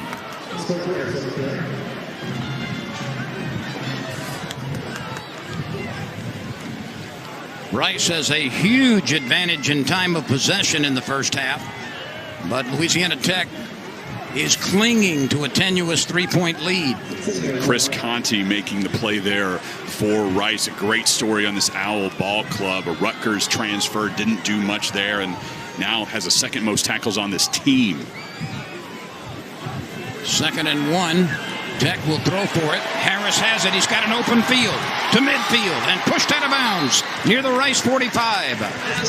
A very effective play call. Smoke Harris was unguarded, and he knows what to do with it when he collects the football. Well, Coach Sonny Cumbie and his staff, Jake Brown, Scott Parr, the co-offensive coordinators, continue to make a conscious effort to get Smoke Harris the football, giving him every chance to be successful. They're better learning who he is as a player and making sure they give him great opportunities. Downing is 3 for 8 through the air for 48 yards. Most of that yardage coming on the previous reception by Harris. 1st and 10 as Louisiana Tech tries to get its offense restarted. It has been somewhat idle since scoring on its first 2 possessions. Crosby is able to work forward for a solo yard, 2nd and 9. The clock becomes a factor. It is moving with 1:25 and ticking.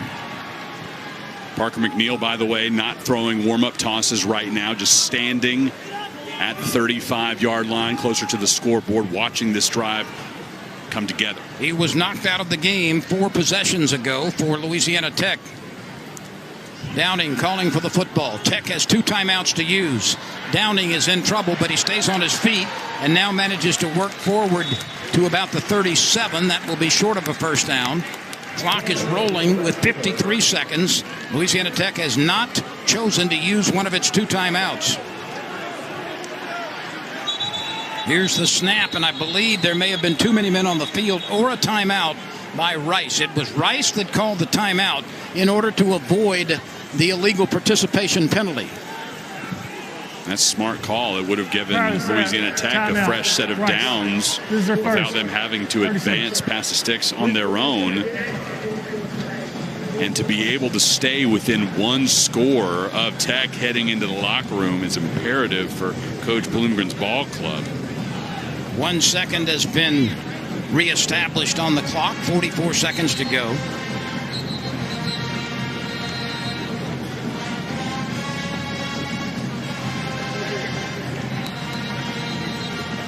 Louisiana Tech scored on its first possession. It scored on its second possession with a long field goal. McNeil, number 17 there, is up and exhorting his teammates. Let's see if he returns to the game. McNeil was put in the boneyard earlier in this half, and he has missed the last 4 series with what we think is a shoulder injury.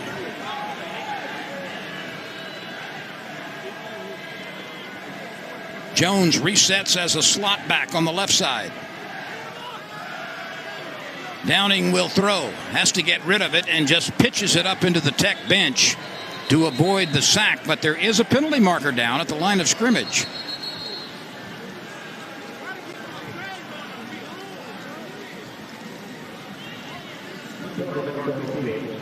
Chris, this could be a critical penalty. If it's against Rice, it's going to be a first down for the Bulldogs.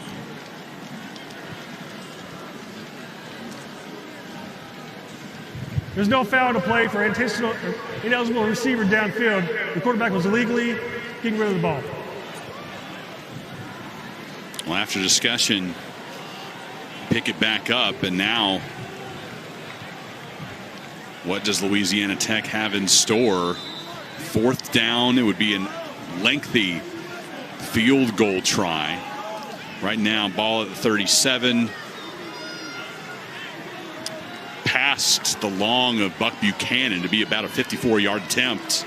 So instead, going to go for it here. Tech has converted 1 4th down. It's 5 for 10 on the season. And Rice is very good on 4th down defense, one of the best in the nation. Here's the throw. Over the middle, caught for a first down near the 30.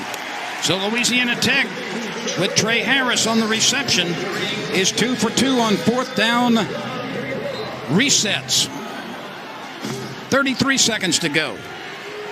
The throw goes to the outside again, and Trey Harris wisely steps out of bounds after a short gain.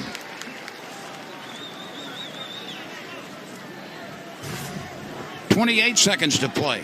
Well, let's look at that 4th down conversion as Matthew Downing delivers a really nice ball in stride to Trey Harris, picking up a fresh set of downs.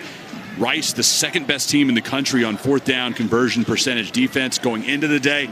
I don't believe that's going to be the case anymore when they work out statistics by tomorrow morning. The line to make is the 19 for a first down. Time is a factor with 28 seconds to go. And Tech cannot get that play cleanly started.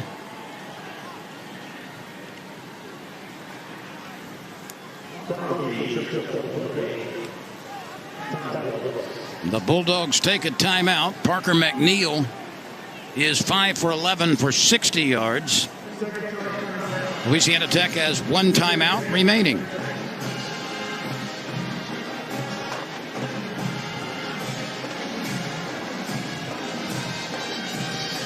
Sonny Cumbie pacing, trying to figure out a third down conversion play. It'll be third and a healthy 6 to go.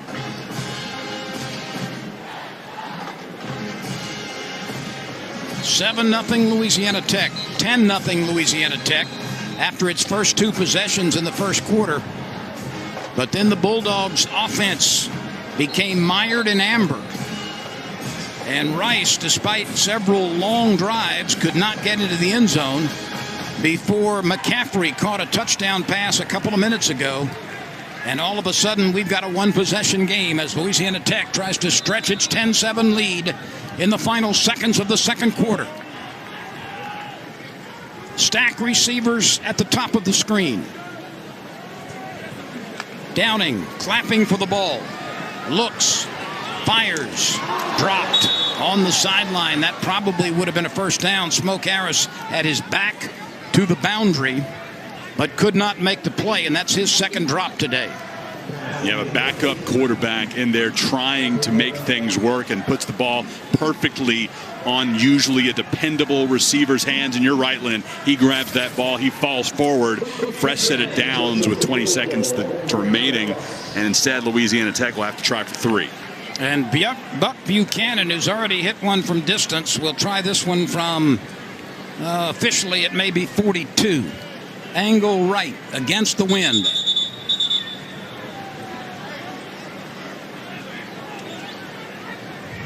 Second charge timeout. Rice. Rice takes a timeout.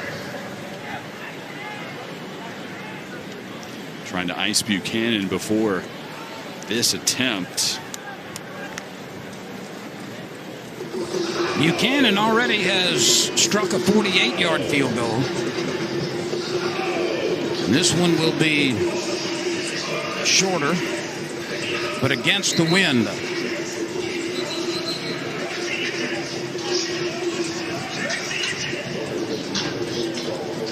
Louisiana Tech coming into the day 2-4 overall, 1-1 in Conference USA. Rice one better, 3-3 on the season, but also 1-1 in the league. One of these teams will come out over 500. Noah White will hold it. Right-footed kicker, angle right. Good snap, good placement. The kick is away. And the tumbler has the distance. It is no good. Buchanan missed it, and the score is sustained at 10-7. 16 seconds to play in the second quarter, in what has turned out to be a very lengthy first half.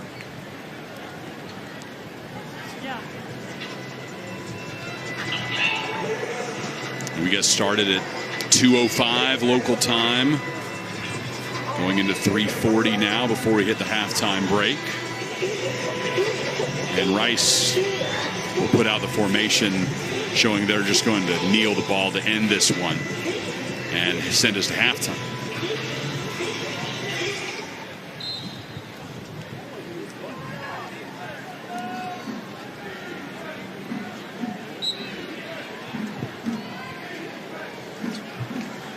Well, that will be the end of the first half. It's been statistically a rather weird first 30 minutes, but Louisiana Tech is holding on to a 10-7 lead. And Chris, we've seen a little of everything in this one.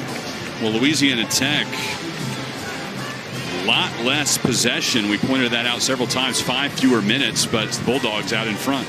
Let's go down to Madison Kaufman with Sonny Cumbie. Madison? Coach Cumbie, 10 points, 2 turnovers. How does that build momentum going into the second half? Well, for us on offense, we haven't taken advantage of the opportunities that the defense has given us, and we haven't played complementary football. And the things that have held us back are mistakes of our own. We've afflicted ourselves with penalties. We've dropped the football. And, the thing is, our defense has done a great job. They hit the big post route there at the end of the first half, but we haven't played on complementary football. Special teams is, Buck made the long field goal. He just missed this one, but he'll have another opportunity again. Bottom line is we have to execute better on offense, and it's just making the routine plays. Speaking of offense, the question on every Tech fan's mind, will Parker McNeil return to this game? We'll see how he is at halftime. We'll see. We'll visit with him and see how he feels, and then we'll see if he can come back out for the second half. Thanks for your time, Coach. Thanks. A lot of relevant information just displayed by Sonny Cumbie and Madison Kaufman. So the jury is still out on the return of the starting quarterback. And you heard Cumbie say the offense has not been as good as it needs to be. And McNeil's return is the biggest issue heading into the second half. Downing has shown flashes, but certainly not up to the capability of what McNeil's shown. It's halftime, and Louisiana Tech is clinging to a tenuous my skin and joints, along with Vanderbilt out of the SEC to come to. Silicone wiper blades last 2 times. Okay. Big hurry there, Lynn, after especially.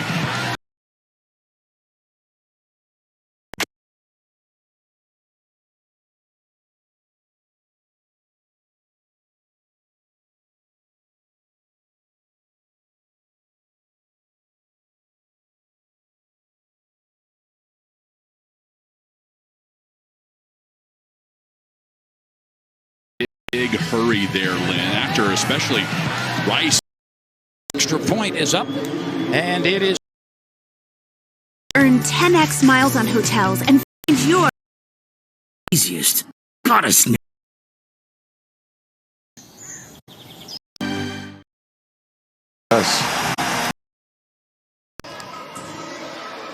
Coming 2022 in Russell.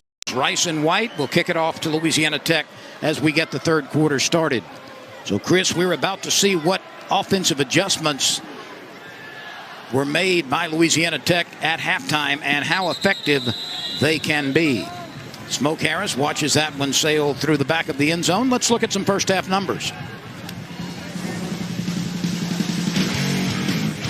Louisiana Tech out in front as far as total yards are concerned, but the time of possession again is what's the most intriguing thing. Rice held on to the ball for 17 minutes and 53 seconds of that opening half of play, only able to put 7 points up on the board. Doing well with fourth down conversions, keep moving the ball, but unable to finish more than that just that once. Matthew Downing returns as the quarterback. He has taken every snap at that position since the starter Parker McNeil was knocked out of the game late in the first quarter. Let's check in with Madison Kaufman. Madison? Lynn, I caught Coach coming out of the half, and I just asked him, what do you need to get going this half? He said, honestly, we just need to let our defense keep playing how they have been. And direct quote here, hold on to the freaking football. But he said that spark from Luke McCaffrey and that touchdown was exactly what they needed coming into the second half. Matthew Downing on the quarterback draw. Mike comes up a little bit short. Mike Bloomgren at Rice, able to pin the term intellectual brutality. He did that when he started at Stanford, brought it with him here to Rice, and it really encompasses perfectly what he tries to do there. He has smart guys, he has tough guys, use them in every possible fashion to help them win football games. This is a very important third down conversion opportunity on the first drive for Louisiana Tech. That's Harris in motion, pressure coming. Downing tries to scramble for it, only gets back to the line of scrimmage.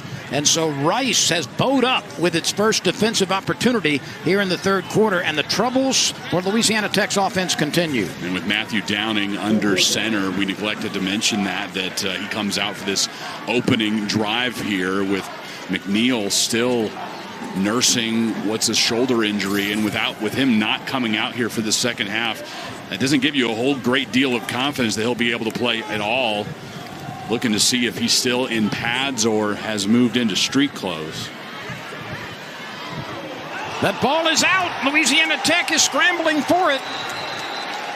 It's another fumble recovery for Louisiana Tech. Turnovers have been a major problem for Rice this afternoon.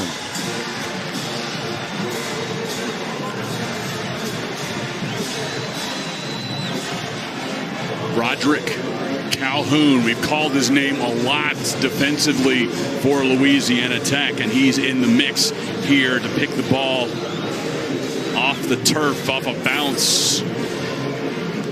And the Bulldogs in business here and getting the gift all the way down to the 28-yard line. That was Sean Fresh who lost the football. Now there could be a question of did his knee touch?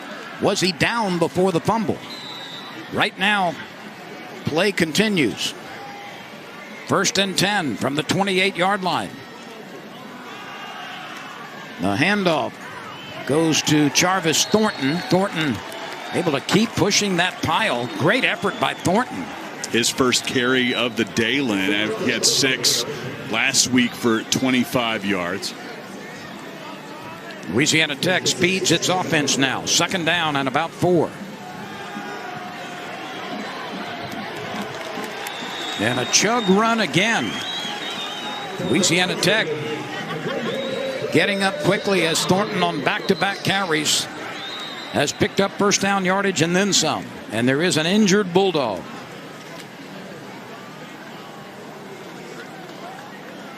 This might be a cramp, Chris. I hate to make a diagnosis from here, but it is much more humid and warm than it has been in the last few days.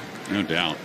And that's Burt Hale down on the field. Somebody that Coach Cumbie has really talked up a lot in the last couple of conversations that we've had with him. Really like what he can do on that offensive line, especially when Joshua Moat got nicked up a little bit. He mentioned that this would be a young man that would take up some of that slack.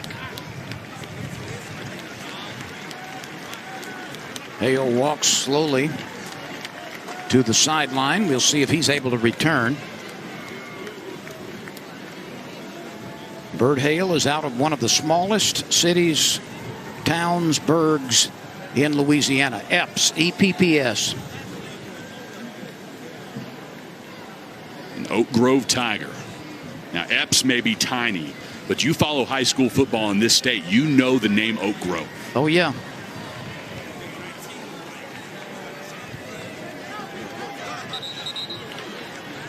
So we'll try to get an update on Burt Hale's condition.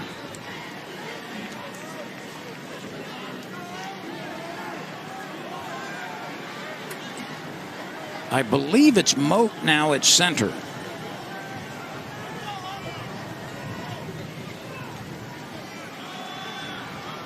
First and 10.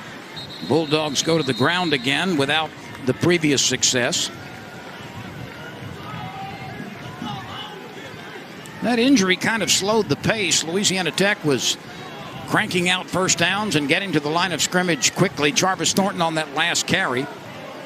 2nd down and 8.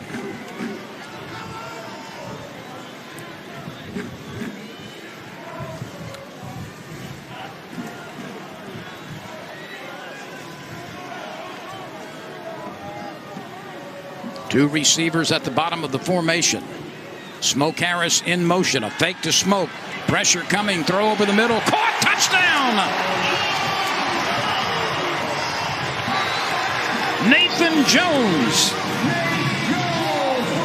Nathan Jones running the route out of the tight end position. The ball was well delivered by Matthew Downing, and Louisiana Tech gets a much-needed score.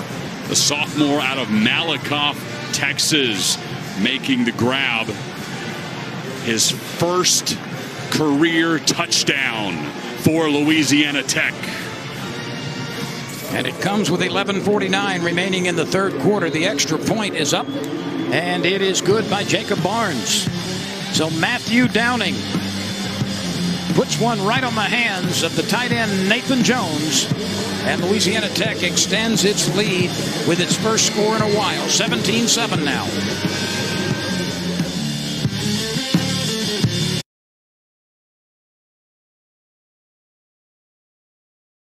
Custom Ink helps us celebrate and drive our students' achievements with custom gear. They love Custom Ink's different styles and designs. We love how Custom Ink makes the process simple with their easy-to-use design lab, expert artists ready to help, and unbeatable customer service. Custom Ink allows our kids to show everyone their accomplishments and the pride they have in our school. When we place an order, I know they got our back, so we can focus on the kids. Custom Ink has hundreds of products to help you feel connected. Upload your logo or start your design today at customink.com.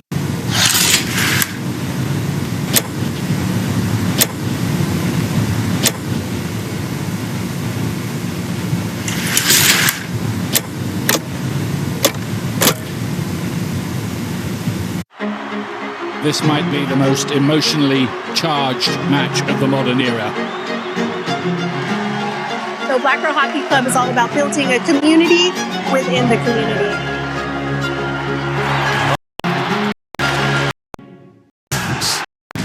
Matthew Downing discussing the touchdown throw with Sonny Carmby. And let's go back and look at this throw to Nate Jones, his first touchdown reception in his Tech career.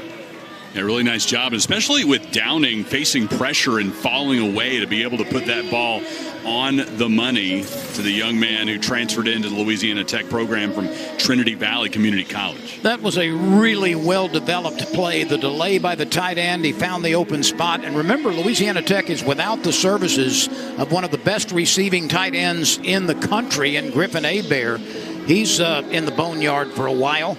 And so Griffin Hebert unavailable today, but Nate Jones has a couple of catches, including a touchdown. Well, you remember, of course, how Hebert came onto the scene. In fall camp, he was a fourth stringer. Injuries and illness led to him getting a start in his very first game as a Bulldog. And now everybody in Conference USA knows that name. So you look at that example and you say to Nate Jones, hey, nobody knew Hebert before all that happened. You get your opportunity, you take advantage, and you start getting that notoriety.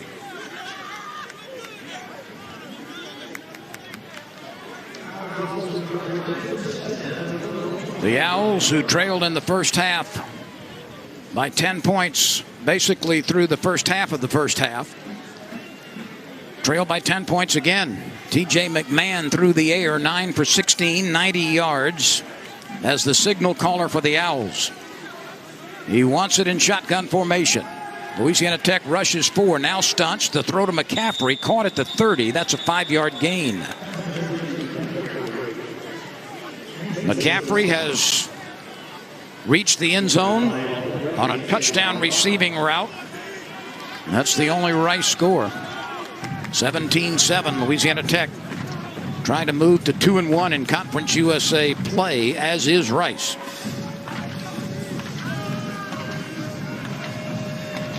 Second and 5 after the catch by McCaffrey.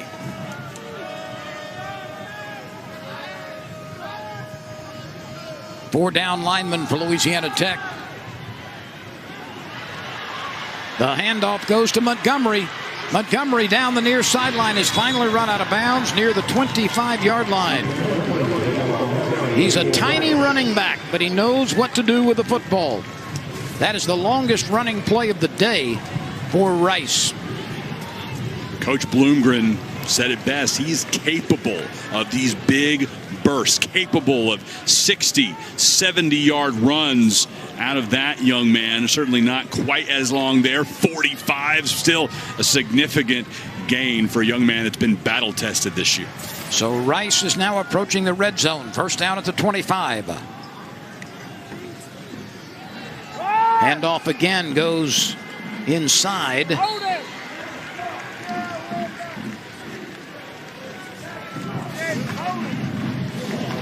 Pretty good pickup. The Rice Owls trying to get something started. And that's Juma Otoviano, who did not get a carry last week. Last time he touched the football was on October 1st in the win over UAB. Was that not his first carry of this game? Yes, sir. He got 9.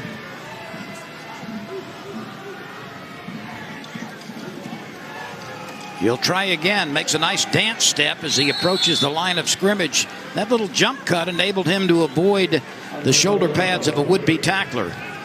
And he cranks out a first down.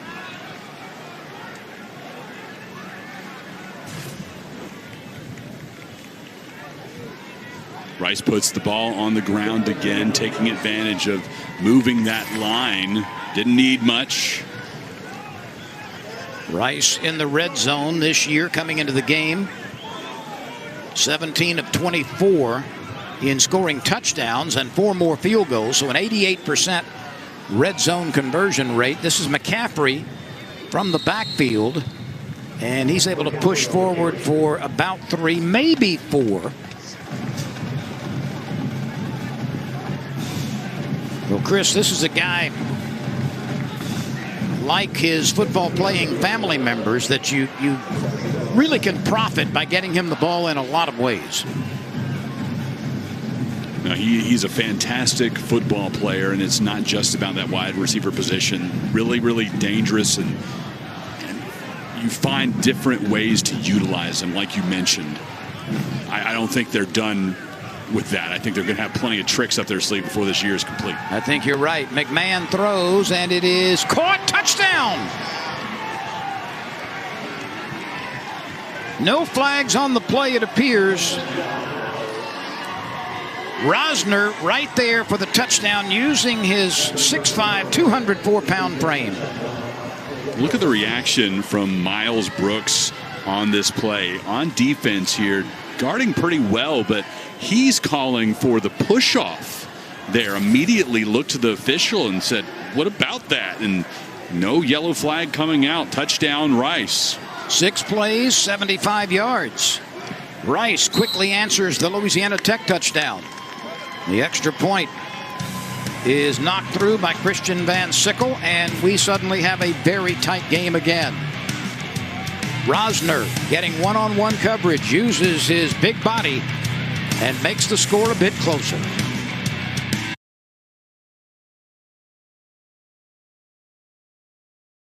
The number 3 means perfection. Choose between the 330i, the M340i, or the electrified 330e. The 3. BMW, the ultimate driving machine. Take advantage of exceptional lease and finance offers today. Quiet. Monotone when I told Pretty Tony, listen to my tone, you ain't catching you a Tony. I walk when they walk, when you running with a shotty. Why you running from us? Why you messing with us? Maybe polar. You ain't ready, ready, roll up. Pull up machete, cut the bamboo paper. Let's roll out, baby, loud. Frankie.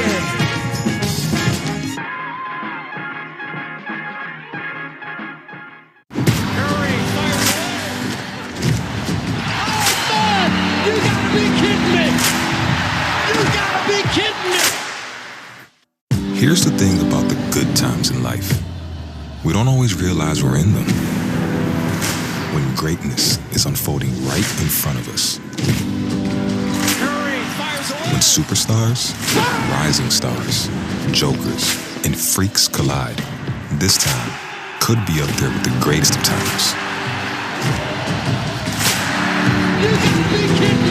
It's a beautiful time for basketball.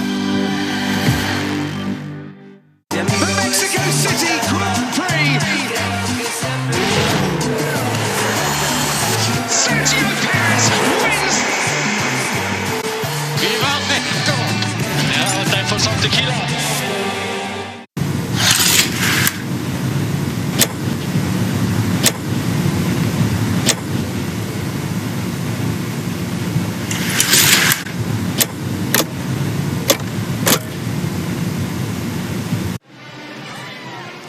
Welcome back to Ruston, Louisiana. With Chris Mykoski, I'm Len Rollins. Chris, each team has had one possession in the third quarter. Each team has cashed it in.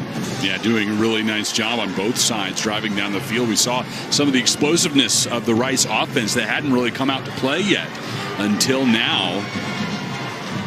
And it's a 3-point ball game again here with 8:24 remaining in the third quarter of play.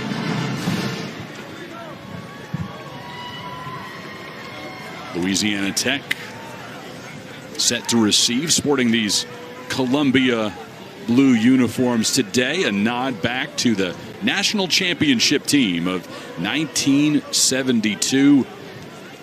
We've seen the Columbia Blues on the Lady Texters and women's basketball. We spoke with Brooke Storr at halftime for their entire run. That's really associated best but it's a color that Tech fans have loved to see on the men's basketball team since 2019, and baseball added it in 2020. And I imagine this won't be the last time that we see them on the football team. I think they're a big hit. Harris starts from the 2, sees a gap, runs through the schism. He's got one man to beat at midfield, at 40, at the 35, and he's run out of bounds with an electrifying kickoff return. We have seen number 6 do this for several years. Really one of the most feared kick and punt returners in the league. The key for him is really not forcing the issue. Let him get comfortable, get the ball in his hands, and make a big difference. He wants to make every play, but when he relaxes and lets his natural ability take over, that's when he can really do some damage. So Louisiana Tech, after that burst by Smoke Harris, has advantageous field position and good yardage on first down. Thornton on the carry.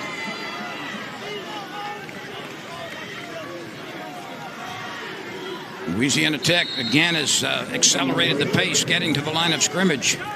Chris, this was something that they did effectively earlier in their first possession.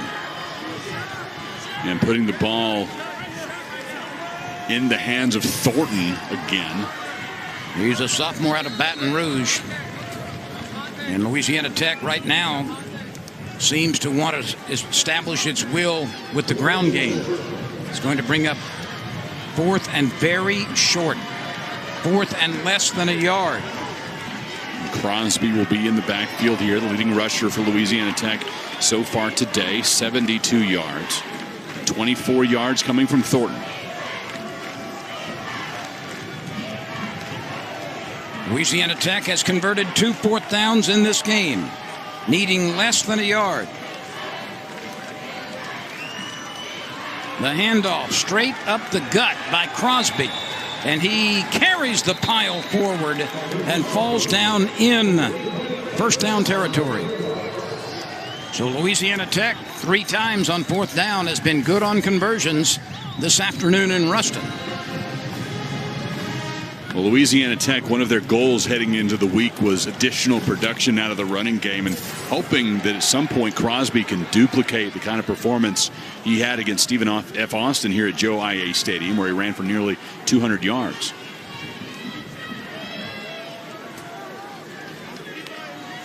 First and 10 from near the red zone. Downing looks. Downing is pressured. Downing goes down.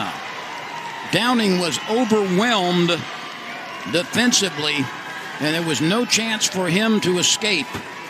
That was Ikenna Inechuka, number 91, the big guy. Ikenna Inechuku, Lynn, from Kansas City, and young man who's on the Werfel Trophy watch list and has certainly been great for Rice so far this season. 7 tackles for loss heading into the day. That's his 8th. 3.5 sacks now. That's a loss of 12. Quick throw goes outside. There is running room. Touchdown. It appears. It appears. Yes, touchdown. Louisiana Tech, Trey Harris. He gets to the kennel. What a great play call on that long situation to go. Yeah, and considering how much Louisiana Tech, the distance they had to cover after the previous loss, you're right, Lynn. Great play call, drawing that one up here, and Downing delivers the screen pass. Great blocks thrown. Smoke Harris able to find a seam, go to the near side, and get just inside the pylon. 6 plays, 33 yards. It took less than 3 minutes to get to the end zone. 3 possessions now total and 3 touchdowns in this third quarter. There is a flag on the play.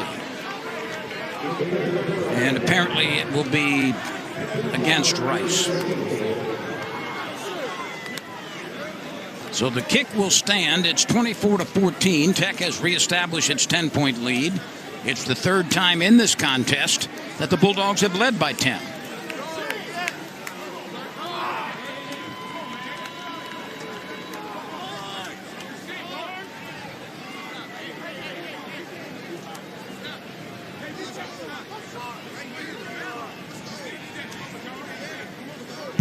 now we will get the call. Play, personal foul, hands in the face, defense number 75. That penalty will be forced on the kickoff. Tries good. Louisiana Tech, Trey Harris providing the latest touchdown, and that moves the score to 24-14 Bulldogs. You use a map in your car. Why not use a map with your cart? Store mode in the Home Depot app makes doing easy, showing you where to find what you need. Let's call it turn-by-turn shopping. It's made for doing. Download the Home Depot app. Hey, is that one of those $5 subs? Yeah, but it's more like $7. You can get a brand new Horn Kia for $5 a day. Wow! Come on down to Horn Kia in Gilbert today and get a brand new Kia for just $5 a day. What did you expect? Did you think you could relax? Saved by Shesterkin. Or had you convinced yourself some records were forever? That you'd seen everything that there was to see? Or have you realized you can't look away and you don't know the future and that the game has never been better? That is hockey.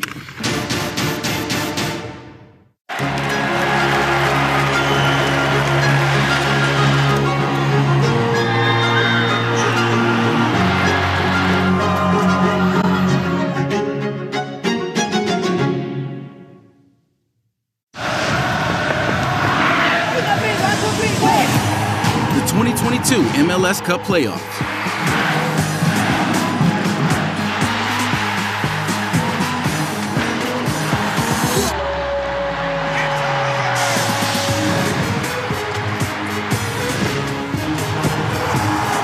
Time to show it to the world. Don't miss the 2022 MLS Cup Playoffs, October 15th through the 30th. Did you think you could relax? That you'd seen everything there was to see? Or have you realized you can't look away and that the game has never been better? That is hockey.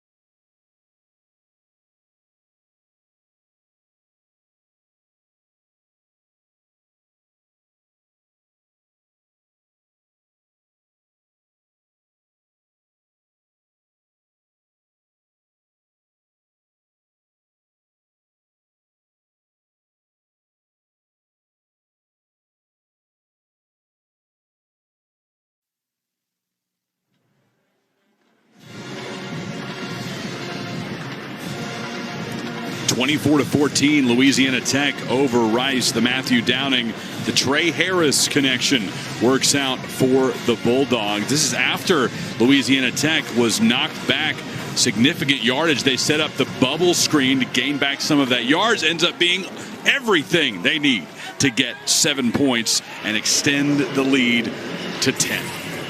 Touchdowns were very difficult to find in the first two quarters, but not so here in the third period. Now back and forth we go, and what looked like was going to be a low-scoring affair. The fireworks have really begun here in the late afternoon.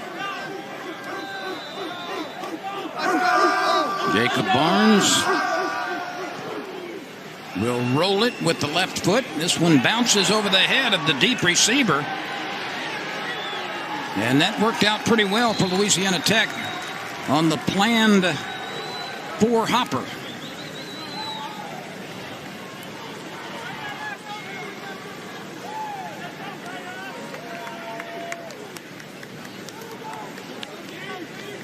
Well, McNeil, just to put a wrap on that past drive with Matthew Downing taking his team down the field to score again. I mentioned that McNeil had returned to the field now in pads and not, as we thought, maybe in street clothes, but just hearing from Madison Kaufman that he is nowhere near a helmet. So that would tell you, even though he left the pads on, that he is not expected to return anytime soon, likely done for the day, given they don't have the headgear in his possession. That throw goes to the outside, and Jack Bradley, who's a big target, 6'5", 245-pound junior. He's already a 3-year letter winner. The tight end out of Dallas makes the reception, a gain of 5. Chris, one of the interesting things statistically in this game is as follows. Rice for the season had only lost 2 fumbles for the entire year. They've lost 3 today. That's been a factor. Oh, huge. You have to be able to hold on to the football, and especially in the cases where they've done it. One time they lost 7 points after they had a 4th down conversion. Good. Instead of trying for a field goal, sure, 3 points. Driving down the field, a 1-yard line, they cough it up. So instead of getting 3 or getting 7, they got 0. Rosner checks back into the lineup. He's caught a touchdown pass in this 3rd period. 3rd down and a full 3 facing the Owls offense. The line to make is the 21. TJ McMahon is calling for the football. He hands it off, and running right and garnering a 1st down is the Rice Owls. That's a good play, good blocking up front. And Rice, with a Toviano grinding his way, gets the 1st down. Now Rice trying to get him back involved in the offense. His only carries on the season before today were against another Pelican State opponent. Went for 35 yards against McNeese. We come up to the 3.5-minute mark in the 3rd quarter. Louisiana Tech leading. Throw downfield, deep out of the reach of Bradley Rosner. And no penalty markers. Rosner stands well above most of the people in the secondary who guard him. In fact, all of them. At 6'5", a lean 204 pounds. He's built like a celery stick, and he can really go up and get the ball, and he runs really nice routes, and he knows what to do it once he reels it in. 4 touchdowns on the year, make it 5 now. And he's been averaging 23.5 yards per catch over the course of the season. And that 5th touchdown matched his career high. He had 5 back in 2019. 2nd and 10. McMahon has a pocket, throws it short on the slant pass. He's got a receiver who gobbles it up and is still on his feet. 1 missed tackle for Louisiana Tech. This is McCaffrey. Tech tries to punch it out, can't do it, and McCaffrey is finally tumbled over deep in the red zone. What a weapon is Luke McCaffrey. McCaffrey's numbers now putting him over 100 yards on the day after that latest pitch and catch, as Louisiana Tech trying to wrap him up, diving past him. Another missed tackle there, as you saw the attempt made by Cecil Singleton. Ends up being a 66-yard gain when that play is complete. And McCaffrey now with 146 yards on the day. McMahon is 13 for 21 for 177 yards. Rice goes back to the ground and puts it into the hands of Otoviano again. So Otoviano, who wasn't used much in the early part of the game, is becoming a factor out of the backfield. He'll lead the game right now, though. And it looks like they've put the scat back in.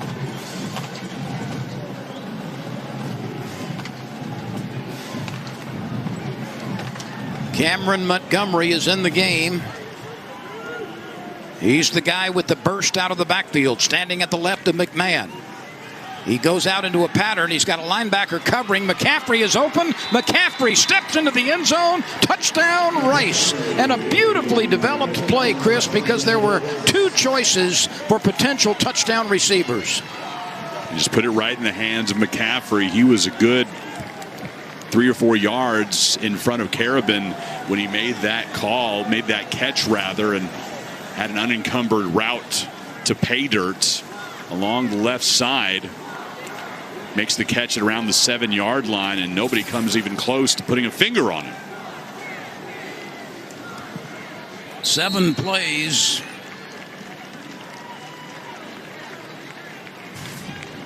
...89 yards on the drive. It took 3.5 minutes. That's McCaffrey crossing into your picture. Louisiana Tech unable to have a defender stay with him. And Montgomery was also open on the deep left side of the end zone. Madison Kaufman, what do you have for us? Lynn, earlier, I think it was Chris who mentioned that there was a bit of back and forth with JT McMahon earlier after spring ball and fall camp. Would you believe he's the 12th different quarterback to start a game since 2017 for Rice, getting his first start against McNeese? That's a bunch. Yeah, went out of fall camp as QB2. Wiley Green started the season and was getting snaps with the first team leading up to that game against USC.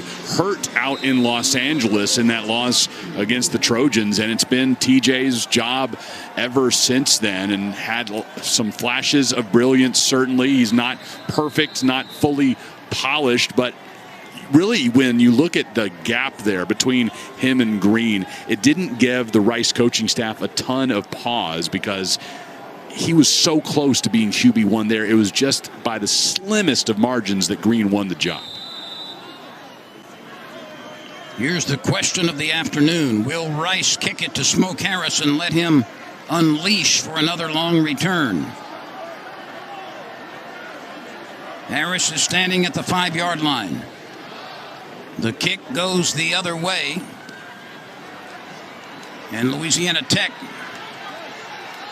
will have pretty decent field position. A flag comes in now. A penalty marker down. Well, since he was able to take over, Matthew Downing did throw an interception early. Things did not look too promising, but Downing here in the third quarter has really come on strong. The bubble screen for the touchdown to Trey Harris, the latest score for Louisiana Tech, and this will continue to be his offense for the rest of the day. At least it appears so. McNeil, who has been the starting quarterback since game 2 of the season, hurt early, and he still is in his pads down on the sidelines, has not taken them off and gotten to street clothes.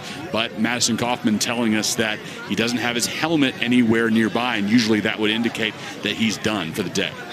A 15-yard penalty retreats the football back to the 12-yard line.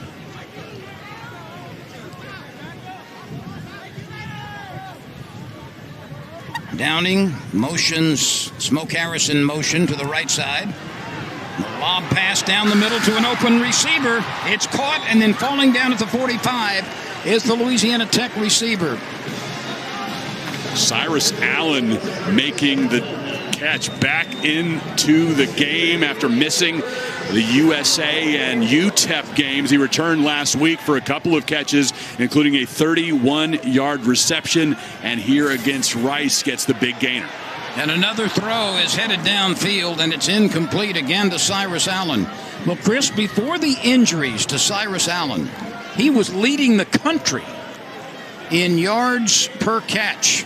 Now, that was only after 6 receptions, but he was averaging 25 yards plus per catch, and that was number 1 in the country prior to his injuries. Yeah, he started out with such fire for Louisiana Tech. A couple of touchdown grabs against Mizzou and 121 receiving yards, the most ever by a true freshman for La Tech. Downing is 8 for 16 for 136 yards and a couple of touchdowns. 2nd and 10. Downing looking, has a pocket. Now it collapses. He's able to escape. He gets to midfield. He's got a first down and then slides awkwardly. There is a late penalty marker thrown way back behind the line of scrimmage. The play was clearly over, and a late penalty marker thrown way back at the 45-yard line.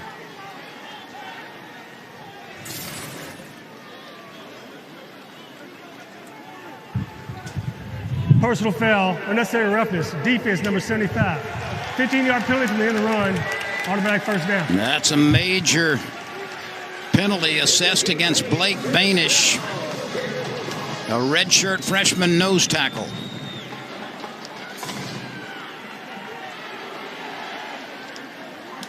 And also a former powerlifting champion. Banish won the state championship in Texas in the super heavyweight division. Lynn, you want to take even a guess at these numbers he threw up? It's amazing. I do want to hear it. Yeah. Squat, 740. Bench, 430. Deadlift, 610 for Blake Banish. All-state in football and the Texas powerlifting champion in his division. First down at the 27-yard line.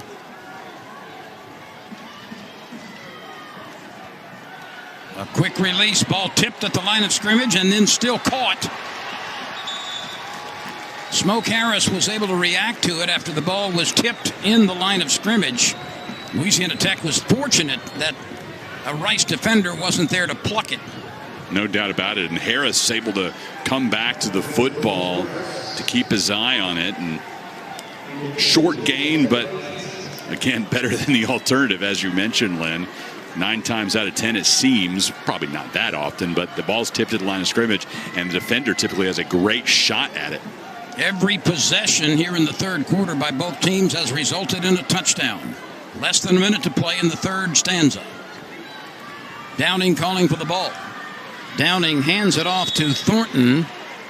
And Thornton is stopped in his tracks, perhaps didn't get back to the line of scrimmage. That will be a small loss. 3rd down and 9 coming. Louisiana Tech will try to squeeze at least one more play out of the third period. Downing retreats. Downing steps up into the pocket. He'll take off. And he slides down short of the first down at the 22, maybe 23-yard line, and that probably will be the final play of the third quarter. Unless Louisiana Tech lines up here on 4th down, and they can let this clock run out to the quarter, and they will. And that will give them an opportunity to talk about this 4th down and long. So that is the end of the third period. Lots of scoring in the third quarter. Louisiana Tech leads 24-21 over Rice. You use a map in your car. Why not use a map with your cart? Store mode in the Home Depot app makes doing easy, showing you where to find what you need. Let's call it turn-by-turn shopping. It's made for doing. Download the Home Depot app. The 2022 MLS Cup Playoffs.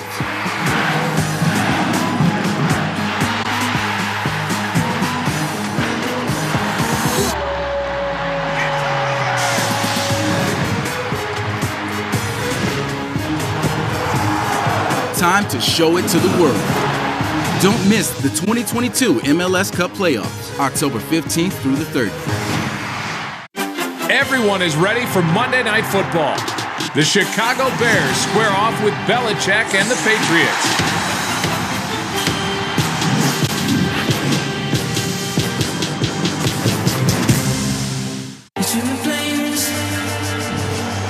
The Mexico City Grand Prix. Great start from Max Verstappen.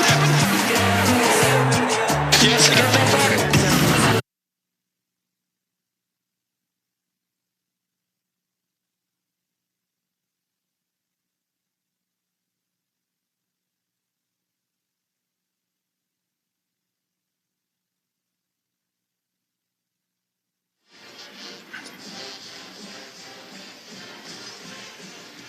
Welcome back, everyone. We have had a reset with 1 second to go. Louisiana Tech, it appeared, was going to let the time run out in the third quarter and take over on the 4th down to start the fourth quarter. But, Chris, they stopped the clock with 1 second remaining, and for a good reason. Yeah, the wind is going significantly in the direction towards the video board. So they decided we need to call this timeout and attempt to get it in at the end of the third instead of to start the fourth. It turns out to be the right decision, and Louisiana Tech knocks it through. And instead of 24-21 to start the fourth quarter, the score is now 27-21 Louisiana Tech. So Jacob Barnes was there to strike it with the left foot, convert the field goal with 1 second remaining. It was the final play of the third quarter, and Louisiana Tech very strategically calling that timeout with 1 second to go to take advantage of a very stiff and challenging breeze from the south at about 18 to 20 miles an hour. Well, it clearly made a lot of the people in the building scratch their heads for a moment. And here on ESPN Plus, we went to break expecting the final seconds to run off, but at that very last moment, Louisiana Tech made the realization, I don't know if it came from up high or if it was down the field, somebody realized we should probably try this before we get done with the third quarter, take advantage of the wind.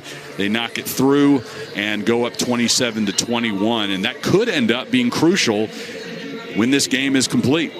So obviously, the coaching staff for Louisiana Tech was thinking well ahead and had already made up its mind to kick the field goal on fourth down. 41 yards, and at that distance, the wind can make a big difference.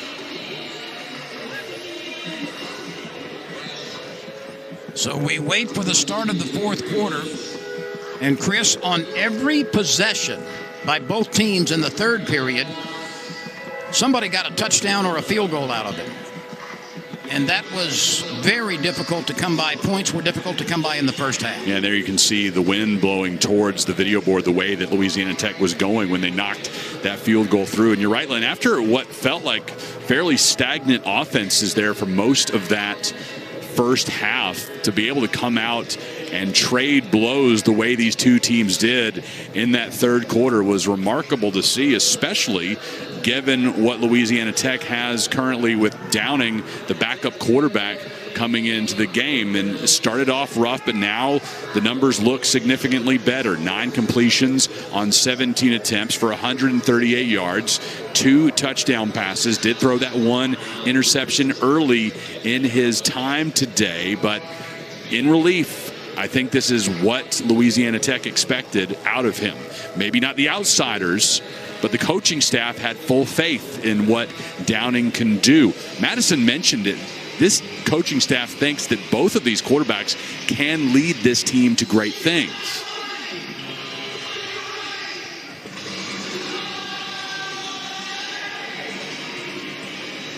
So Louisiana Tech in blue will kick off to start the fourth quarter.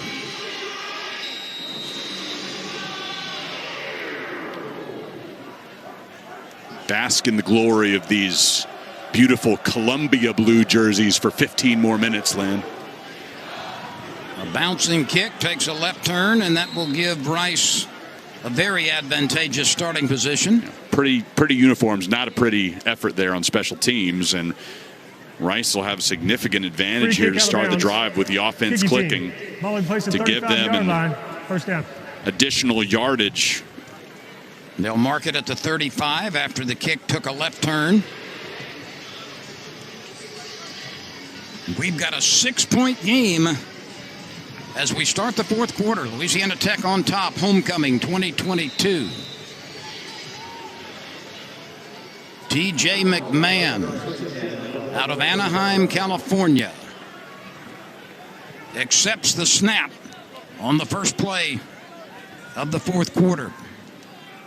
He fakes, he looks, he sets, he guns it over the middle. It is caught and then dropped, picked up by Louisiana Tech, but the ruling is an incomplete pass as Bradley Rosner was unable to hold on.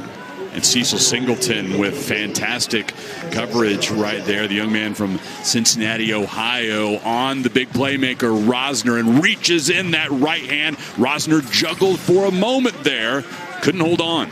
McMahon is 14 for 23 for 186 yards and 3 scores this afternoon. 2 of them to McCaffrey. Rice still leads in first downs against Louisiana Tech. Here's the little scat back. He's a fun guy to watch, Cameron Montgomery.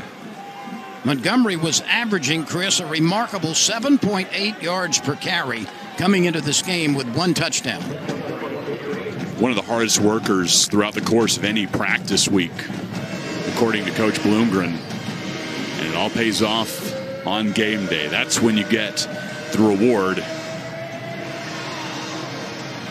Averaging 7 yards a carry, as you said. Third down And what does Rice have here? Pressure by Louisiana Tech. The quarterback stays on his feet, lobs it. Jump ball is knocked down. A lot happened on that single play. And ultimately, what was a fairly good ball. There is a penalty marker, Chris.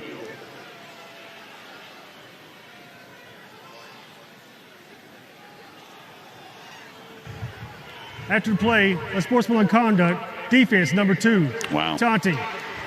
15-yard penalty, automatic first down. Third down, incompletion by Rice. It's going to be 4th, and Louisiana Tech is going to get the ball back, leading by 6. Instead, unsportsmanlike conduct, and Rice gets a gift. Cecil Singleton is called for the taunting penalty.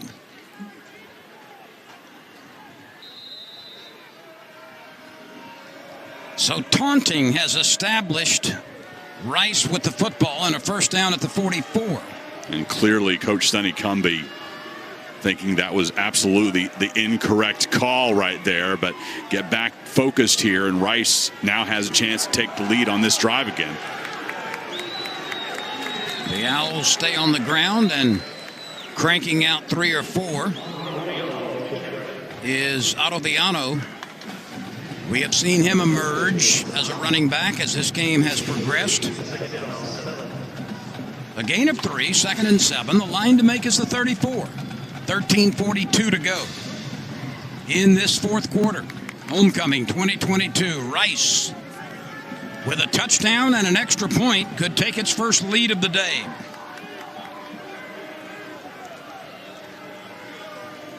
McMahon looks.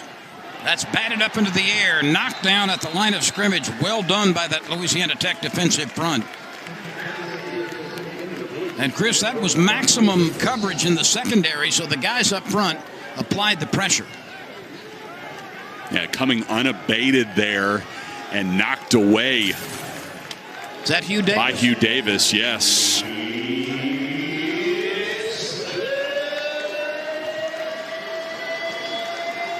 Had a quarterback hurry in a PBU. Last home game against UTEP. Getting involved in the backfield again today. He has been a solid presence. Rice is 5 for 10 in 3rd down conversions. On the counter speed handoff, they give it off to Otiabano, and he is close to a first down. That's a pretty good-looking play. Well, that's Cameron Montgomery going on the carry there, nearly getting to the sticks. Yes. I beg your pardon. Yes, it was Cameron Montgomery. And Rice will keep the offense on the field, scrimmaging from the Louisiana Tech 31-yard line at 4th and 1. Rice is 2 for 3 in 4th down conversions. Louisiana Tech is 3 for 3.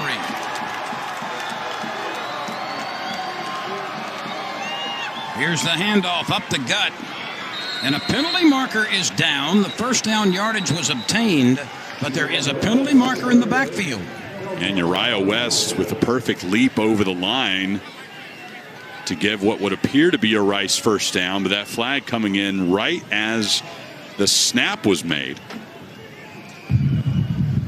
Personal foul, illegal block below the waist, offense number 87. 15-yard penalty, still 4th down. Oh, that's costly. Jack Bradley called for the illegal block.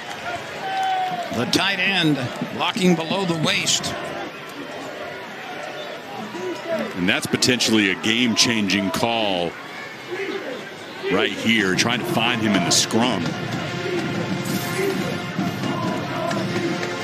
Well, he would have had to be outside the tackle box. To the left side of the line there, the tight end position, and gets that call against him when more than likely he was inconsequential to what would have been the final result there, Lynn, is the run simply over the top. So instead of a first down, Rice forced to punt it away to Louisiana Tech, and the Owls trail by 6. Mo Karras is waiting for the punt.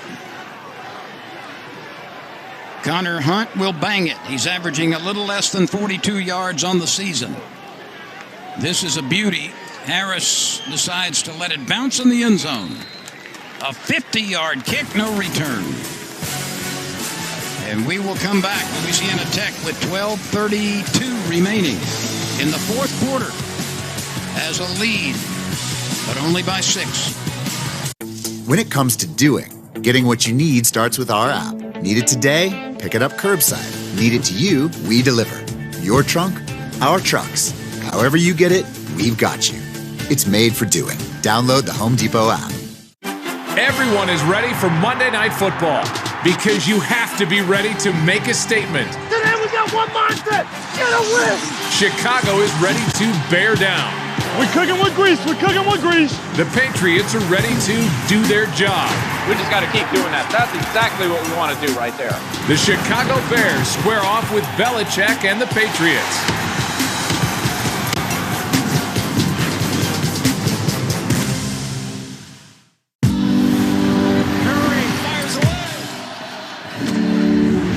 This time could be up there with the greatest of times.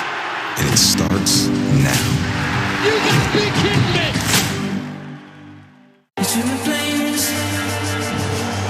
The Mexico City Grand Prix. Great start from Max Verstappen. Yes, the Grand Prix.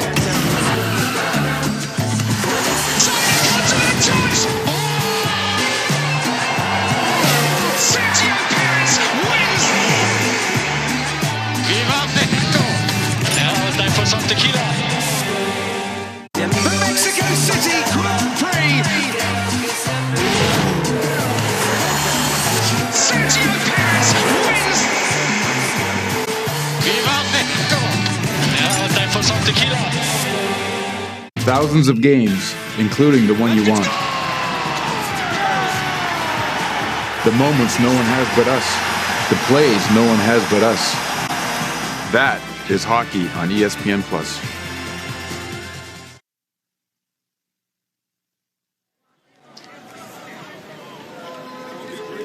12.5 minutes of football remain. Homecoming 2022 here in Ruston. Louisiana Tech has a 6-point lead. The Bulldogs have never trailed, but Rice has been inching closer, and Chris, certainly a lot can turn in this last 12.5 minutes. That certainly seemed like it would be the drive that put the Owls ahead, even going into that next to last play when they dove over the line. Uriah West going for their first down would have put them only a short distance away from getting the go-ahead score. But ultimately, a block below the waist is the call and knocks Rice back, forcing them to punt here. And Matthew Downing will take back over from the 20-yard line of Louisiana Tech. Matthew Downing has been the quarterback since late in the first quarter when Parker McNeil went down with an injury. Jarvis Thornton tries to turn the corner on the left side. He's got a minimal pickup.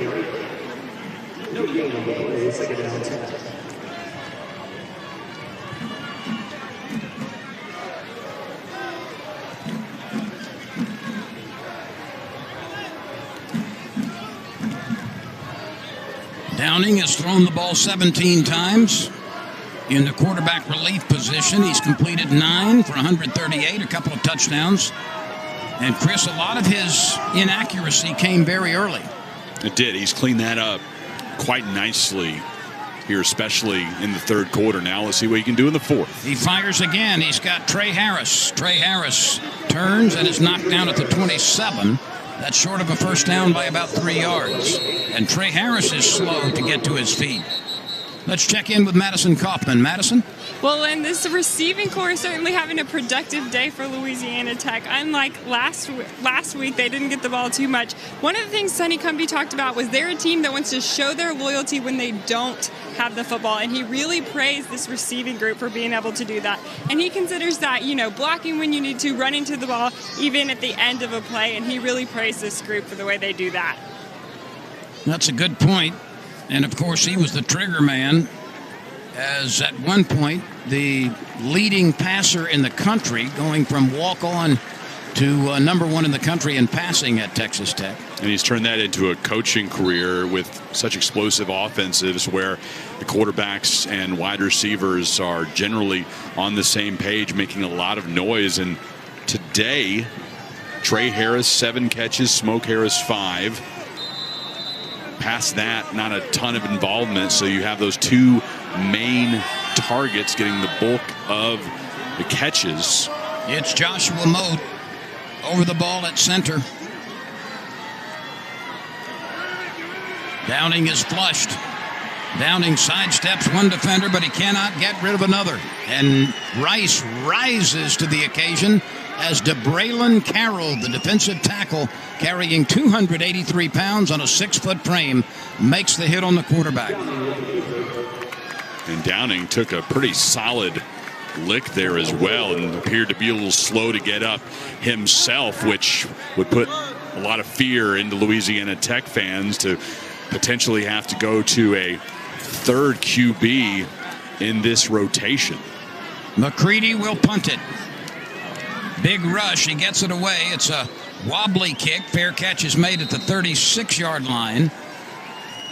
And so Rice will put its offense on the field when we return to play. 10:40 to go in this 4th quarter. Louisiana Tech leading, but only by 6.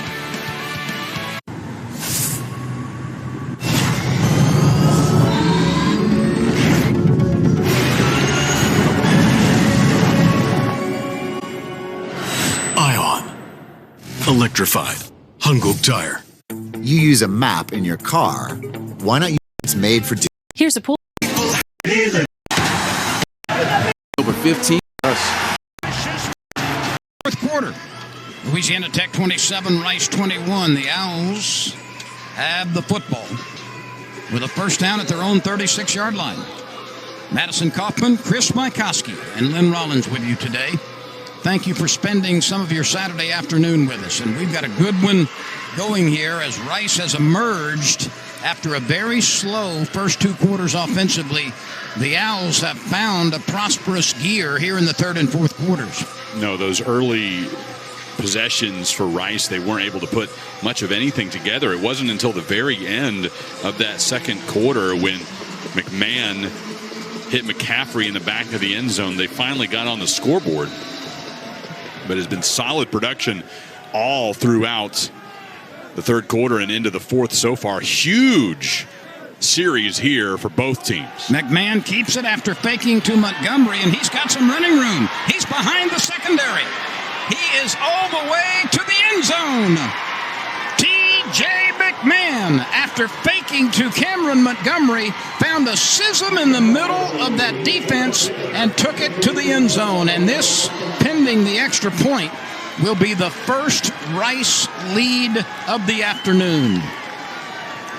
64 yards on the gallop, and he was untouched.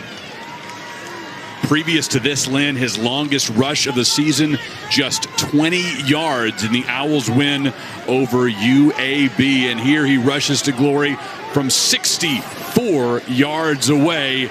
And the Owls, with the PAT, will take the lead. Van Sickle strikes it. Van Sickle drives it through, and the Owls suddenly, with 10:30 to go in the 4th quarter, have moved in front. It's 28-27. Rice is leading, and let's take another look at this gallop by T.J. McMahon. The fake on the give, and then McMahon right up the middle. Louisiana Tech defenders trying to track him down. The last possible opportunity there would have been Cecil Singleton, but Cameron Montgomery offering just enough resistance to allow TJ to complete the run. So McMahon makes it a Rice lead.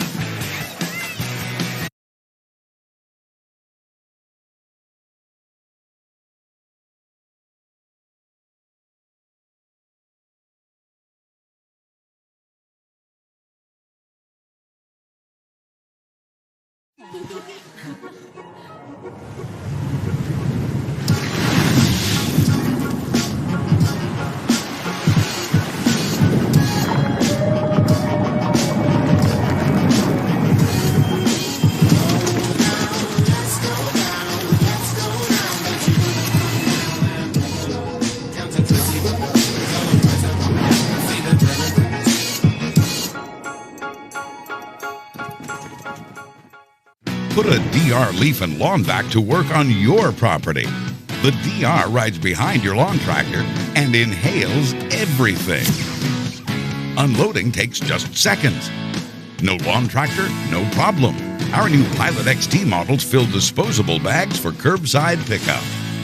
Go online to drleafvac.com to request your free product catalog. DR Leaf Vacs are now on sale and free shipping is in effect. Hurry, this offer won't last. In my book, saving while shopping is a no-brainer, so I use Rakuten to get cash back while I'm book clubbing. Cha-ching! With Rakuten, I get cash back at over 3,500 stores. So how does that work? Well, stores pay Rakuten to send them shoppers. Then, Rakuten shares that money with us in a check or PayPal payment. It's free and easy. I think you're missing the plot. And I think you're missing the cash back. Cha-ching! You can't really ignore sensitivity nor your gum issues. I would say it's very common for patients to have both. Does it worry me? Absolutely. What excited me about Sensodyne's sensitivity and gum is it really allows you to be able to take care of both issues. There's no question it's something that I would recommend.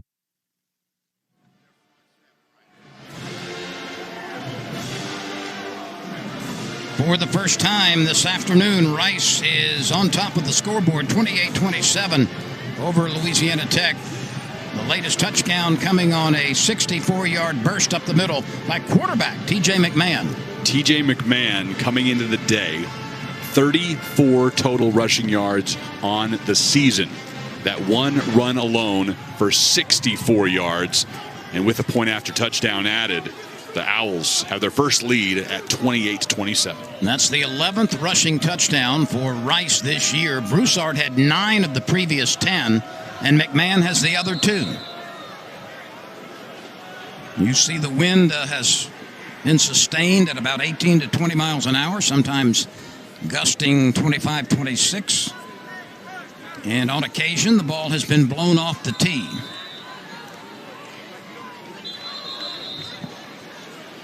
Louisiana Tech now has some work to do, trailing for the first time this afternoon.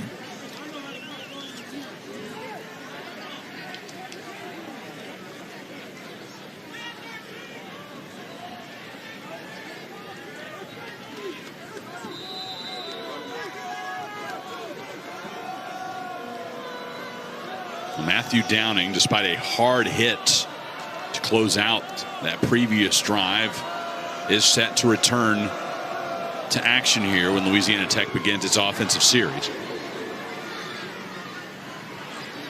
Louisiana Tech will not run it from the end zone. And it will be a first down at the 25-yard line after the touchback. So, Chris, we'll see now how Louisiana Tech's offense responds after trailing for the first time on the scoreboard.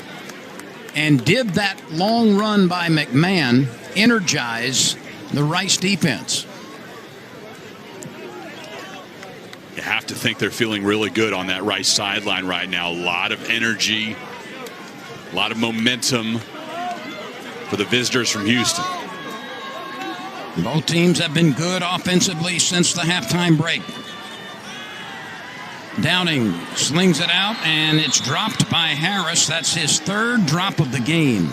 Not so sure he would have had much running room, but it's uncharacteristic for Smoke Harris to lose 3 balls that are catchable.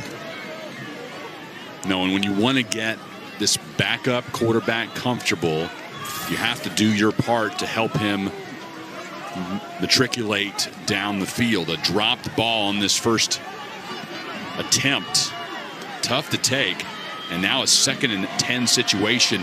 The playbook is a little bit more encumbered. Harris comes in motion to the quarterback. Now he reverses. Downing steps out of the grasp of a would-be tackler, takes it to the outside, and he's dumped at about the 29. That's a scramble of 4. 3rd and 6 coming for Tech. And, Chris, this is a really important possession for the Bulldogs. Hugely important. 10 minutes left, trailing by 1, a 3 and out. You don't want to put it back in Rice's hands, and also just the feeling of your offense thinking, we cannot get things moving in the most critical of times. Downing wants the football. 5 yards behind the center. Rice blitzes a linebacker. Throw goes to the outside. A lot of chicken fighting out there. A lot of contact. And no flags. Well, Jordan Dunbar doing a fine job on coverage there. The sophomore out of Tarrytown, New York. Trey Harris was the intended receiver. And in talking with the Rice coaching staff leading up to the game this week, the word was from Brian Smith, the defensive coordinator, they needed him to be more physical. And that was a physical job in the defensive secondary. McCready hits a wobbly punt. It takes a Louisiana Tech roll across the 30. And Rice inexplicably tried to scramble for that. I don't know if it may have touched somebody, but that was a dangerous cover-up by Rice. That must be what fresh thought happened. Otherwise, why do you go put your body on top of the football and risk that it would squirt out? Either he saw something or he heard something to make him think that needed to happen. Back down on the field we go to Madison Kaufman. Chris, earlier you mentioned how Mike Bloomgren's motto has been intellectual brutality. We're definitely starting to see that a little bit from Rice. But he really was looking for that when he took this head coaching job. He said there were only about 5 schools in the country that he was willing to go for because he just loves working with players like this. In fact, in 2017 when Stanford played Rice, he said he considered that his job interview to get this head job. Well, he mentioned those universities. Madison, he said Stanford from where he came, Rice, Northwestern up in the Chicago area, Vanderbilt, and Duke. He said those were his dream job choices. Yeah, in that game in 2017 when the Cardinal beat Rice 62-7, outgained Rice by over 400 yards. Yeah, I think the folks on the Owl side were pretty impressed by what they saw at Stanford that day. 2nd down and 5. That's McCaffrey setting up in a slot. Louisiana Tech blitzes with a stunt, and the running game results in good yardage and a first down for Otoviano. Otoviano has played a much bigger part of the running game in the 3rd and 4th quarters. And that's come as a surprise after him not getting anything of significance last week. He played, but didn't have any carries, no catches.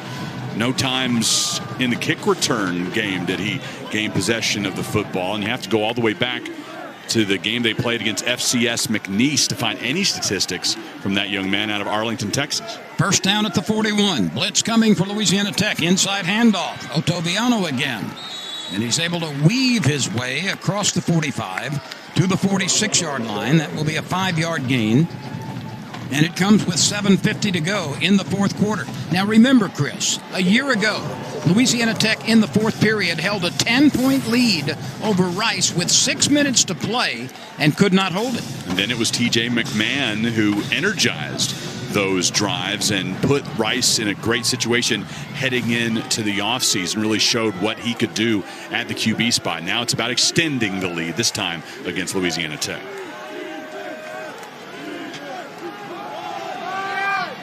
The inside handoff goes to Cameron Montgomery, and he squirts for about 3.5. He'll be short of a first down by, let's call it 2 yards. And you think about that 35-21 victory for Rice last year in Houston over Louisiana Tech and the different mentalities on both sides. Rice clearly had a mission to end the year on a good note. Louisiana Tech knew that their coaching staff was on the way out, maybe not as focused as they should have been, trying to figure out what was next for themselves and for the program in general. A big 3rd down conversion opportunity for Rice right here. Otoviano leaning after absorbing a couple of blows. Did he get enough?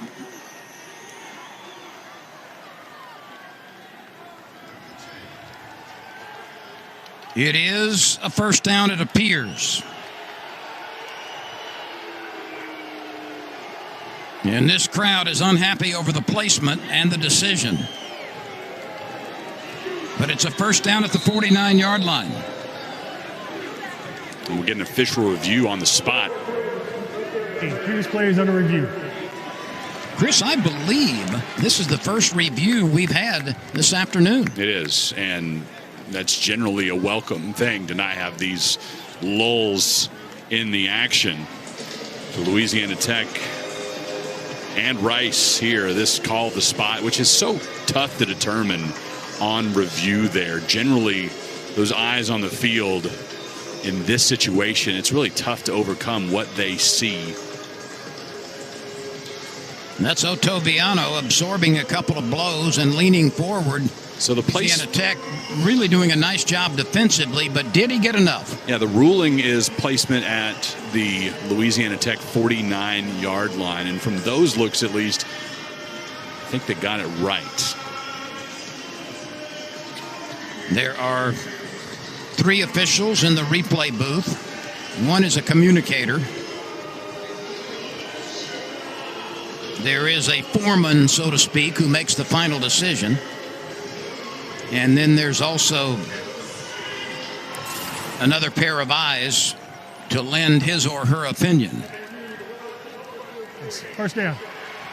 Yeah, there was nothing we saw there that made us think that we'd have that overturned.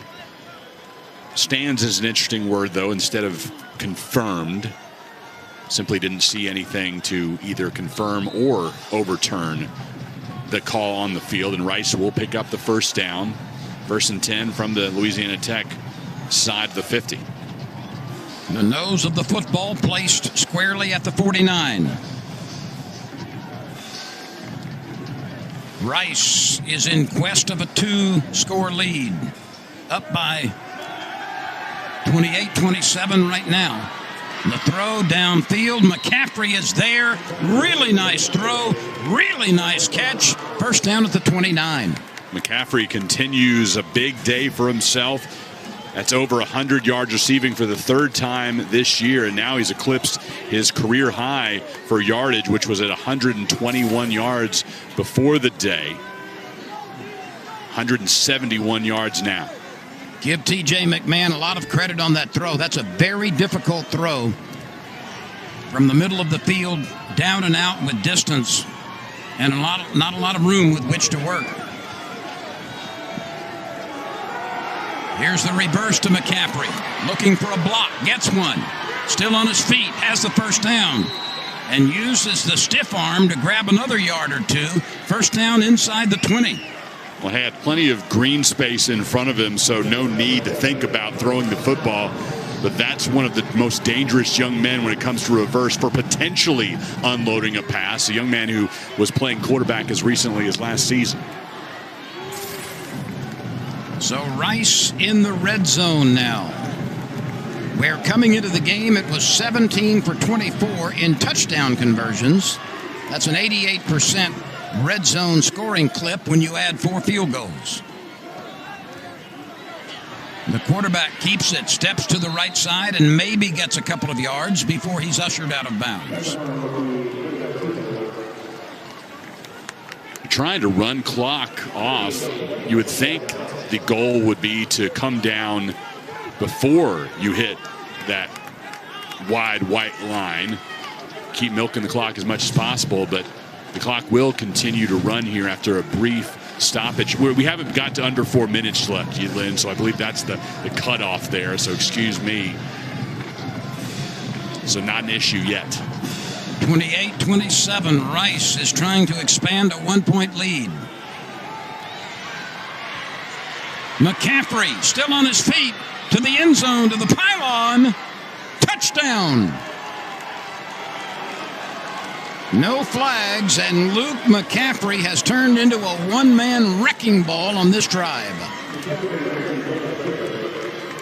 Well, you put the ball in his hands in every which way possible. The latest is out of the Wildcat formation, and he finds a place to go on the C gap and ultimately pushing that ball just over the pylon. and now will put Louisiana Tech in a situation with their backup quarterback having to make his way down the football field, trailing by 8. Van Sickle's extra point is good. The lead for Rice is 8. There's still hope for Louisiana Tech. It's going to take a touchdown and a 2-point conversion. 3:57 to play here in Ruston.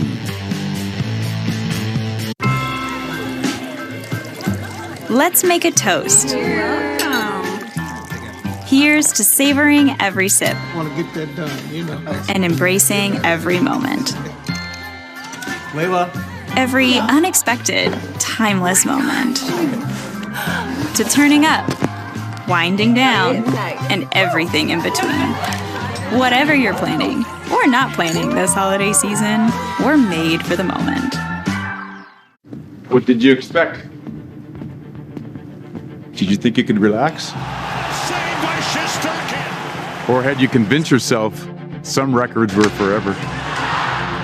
That you'd seen everything that there was to see? Or have you realized you can't look away and you don't know the future and that the game has never been better? That is hockey.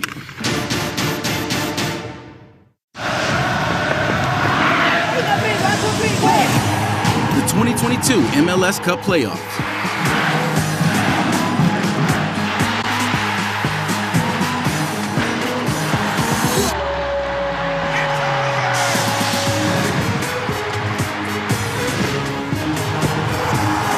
Time to show it to the world.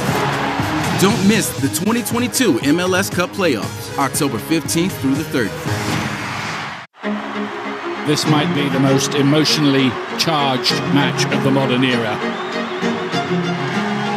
So Black Girl Hockey Club is all about building a community within the community. A heart-pounding atmosphere. This is the loudest that has ever been here.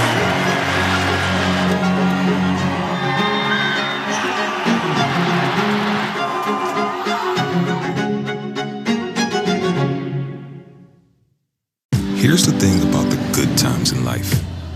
We don't always realize we're in them. When greatness is unfolding right in front of us. When superstars, rising stars, jokers, and freaks collide.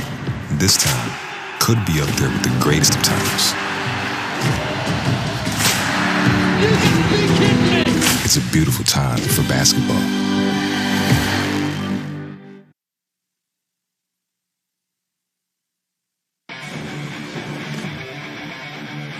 Luke McCaffrey has had his way at times with the Louisiana Tech defense.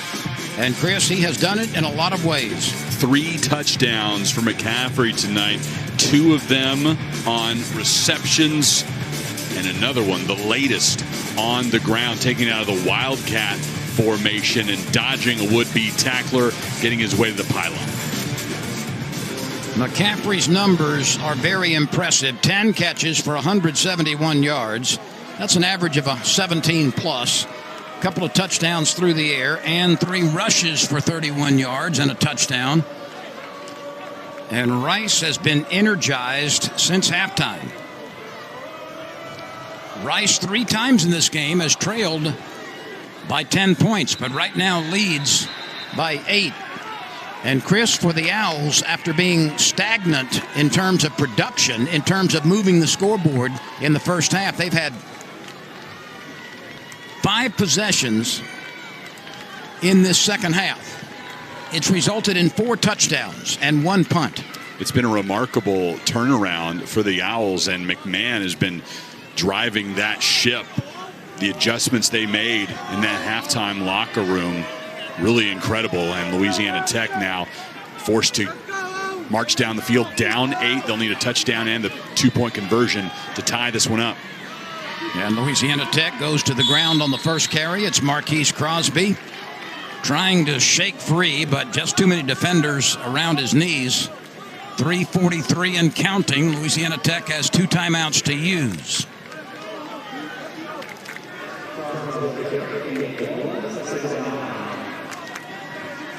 Louisiana Tech's running game has not really established itself like the coaching staff would prefer. We'll check those numbers in a minute. 2nd and long. Downing looking. Downing throwing. Incomplete. Smoke Harris was the intended target on the quick snap. Louisiana Tech only at 177 passing yards on the night. Rice, one of the best in the conference in holding opponents to low passing yards. UAB is the best at just over 176. And then you see Rice with 191 passing yards allowed per game. And again, Tech at 177 this evening. Fill me in on those Louisiana Tech rushing numbers for the game. Well, the rushing numbers heavily favor the Owls, 250 to 117. There is a penalty marker down, and a catch is made by Louisiana Tech, but let's check the penalty marker. That looked like Cyrus Allen on the reception. Fielding. Still third down. Louisiana Tech will take the penalty yardage. 3:09 to play. The clock is starting to become a major factor. Can Matthew Downing rally the Louisiana Tech offense?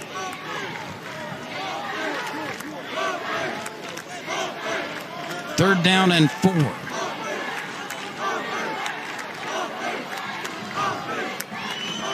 Empty backfield. Man-to-man coverage for Rice. The throw. Caught by Harris. He's got enough for a first down.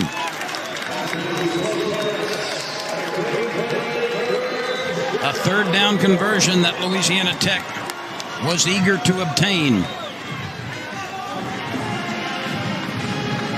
From the 38, the hurry-up offense.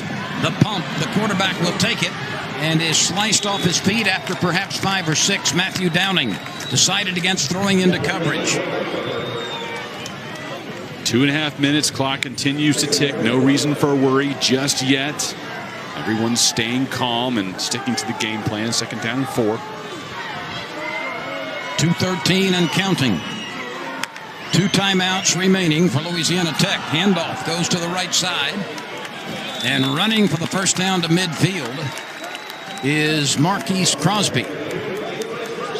So Crosby is able to pick up enough yardage at midfield to move the stakes. As time slip under the 2-minute mark, Chris. And right, Lynn, and as time becomes more of a factor here, keep in mind 2 timeouts remain for the Bulldogs. They burned their first with 1 second left in the 3rd quarter in order to have the win for a field goal attempt, which was good. Downing retreats. Now he's pressured. He's flushed to the right side, and he will throw it out of bounds. And Matthew Downing deciding to let that one go and live for the 2nd down play. This has really been a tale of 2 halves. Louisiana Tech 3 times has led by 10 points. But Rice has come back and scored on 4 of its 5 possessions in the second half. 1:36 to go. Downing looking for some magic. Blitz coming. Downing throws to the outside. It is caught by Maxwell. Kyle Maxwell out of Amite City, Louisiana. Clock still moving.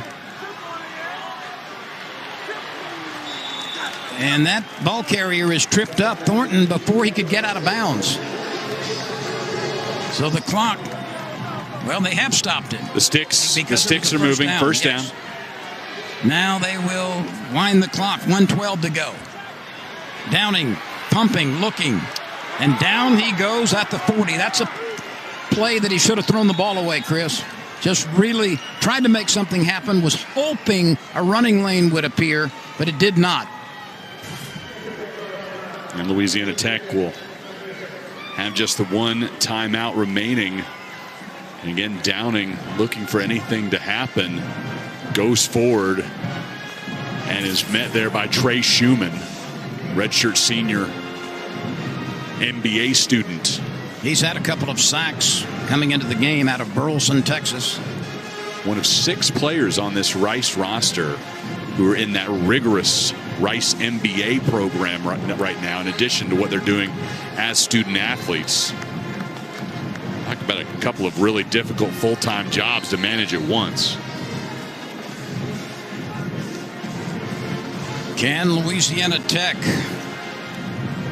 produce a touchdown and a 2-point conversion in the final 65 seconds? That would forge a tie.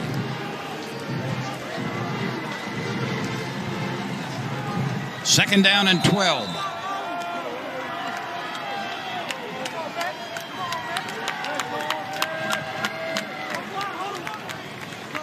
Rice rushes 4. A running play, and Marquise Crosby has some good yardage, but the clock continues to move. Crosby able to advance to the 34-yard line. 50 seconds and counting. Empty backfield.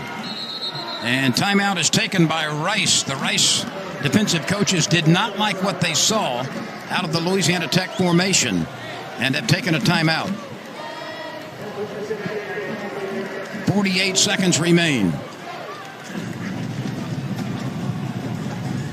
Louisiana Tech has rolled up 10 plays in this drive, but still 30-plus yards away from the end zone. And as Rice looks to bear down here and stop Louisiana Tech, what's on the line for them would be their 4th win if they're able to hold on. 2 victories away from bowl eligibility with 5 games remaining, and the Owls looking to get into the postseason for the first time since 2014. First time since Mike Bloomgren took over as head coach. And they would go to 2-1 in Conference USA, which would keep them 1 game in the loss column behind the leader. And speaking of the leaders, Chris, at some point, quickly, let's check in on that first place game in CUSA. And North Texas at UTSA right now. Both of those teams undefeated in Conference USA at 3-0. Update after this play. 3rd down. Downing under pressure. Lets it fly to the end zone. It's dropped. It is dropped by Cyrus Allen, and he is in disbelief. There is a penalty marker down, and there is an injured Louisiana Tech player.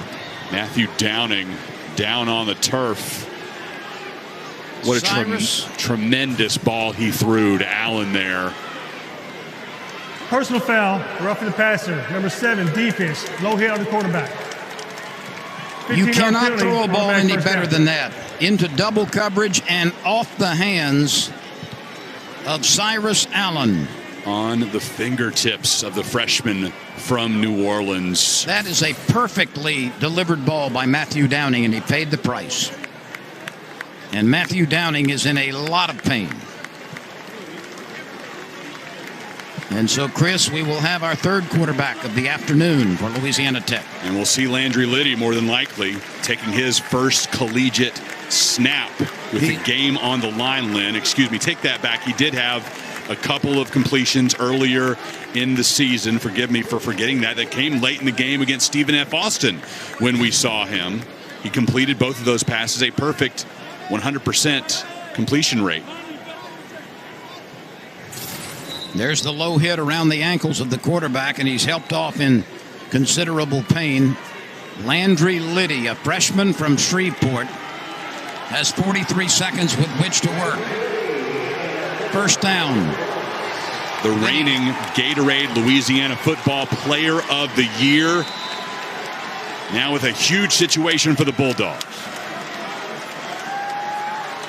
Liddy has 3 receivers to his left and 1 to his right. Pressure coming from the outside. Liddy lets it fly. Caught. Touchdown. Now they rule it incomplete. They rule it incomplete as Cyrus Allen was able to rise and make this catch. He dropped the previous throw. His foot's down, Lynn. And this one will be under a lot of review. And the team and the crowd both just saw the replay on the video board, just like we saw. That left foot is in, clearly touchdown Bulldogs. They'll be setting up to go for 2, and that's the first meaningful throw of Liddy's collegiate career after getting those 2 completions in garbage time against Stephen F. Austin. Meaningful with a capital M.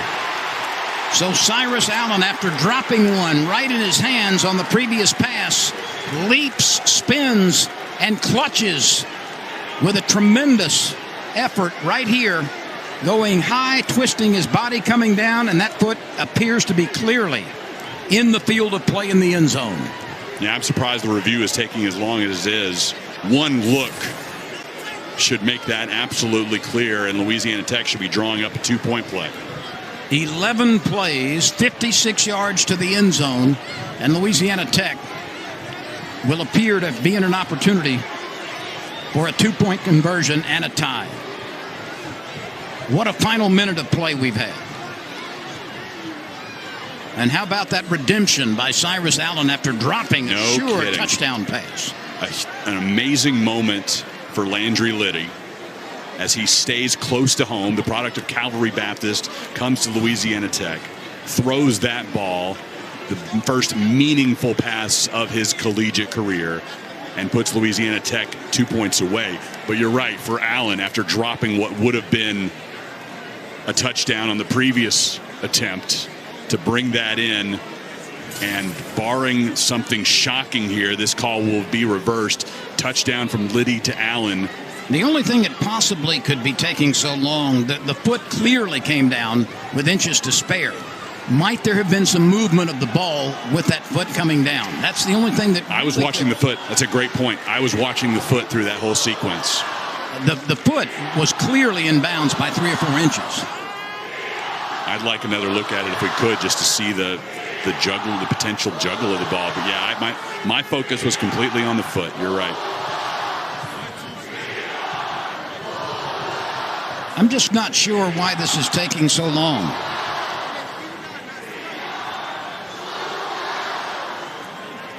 We are about to get the rendering. Could you ask for a more drama-filled closing of this game? Well, this 2-point conversion is going to give you even more, Lynn. Point well made. The receiver got a foot down in inbounds and maintains control of the ball to the ground. Touchdown. Cyrus Allen, coming out of the boneyard for a couple of games, has made one whale of a play on a tremendous throw by freshman Landry Liddy.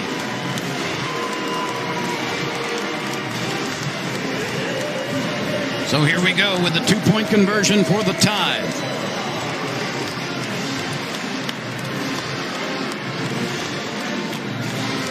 Everybody in the ball yard standing now.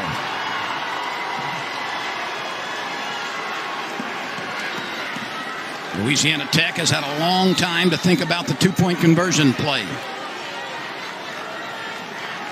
Liddy has a protector to his left. Slot left side, wide out left side, wide out right side. First time out, Rice. And Rice takes its second time out. This will be a short one. Well, Chris, if Griffin Hebert would be available, that would be a good option. He's not. Trey Harris, Smoke Harris, always a good option on a quick release pass. Cyrus Allen, we'll see if they go to him for a third straight time. Yeah, Trey Harris has been the receiver who's received the most footballs in his direction this week, 7 catches. Smoke Harris has 6. Cyrus Allen the 2, including the most recent. I like this breather after the time. I like it for Liddy. I like him getting a little extra time to go over the play again. I don't think the timeout is really that detrimental to him.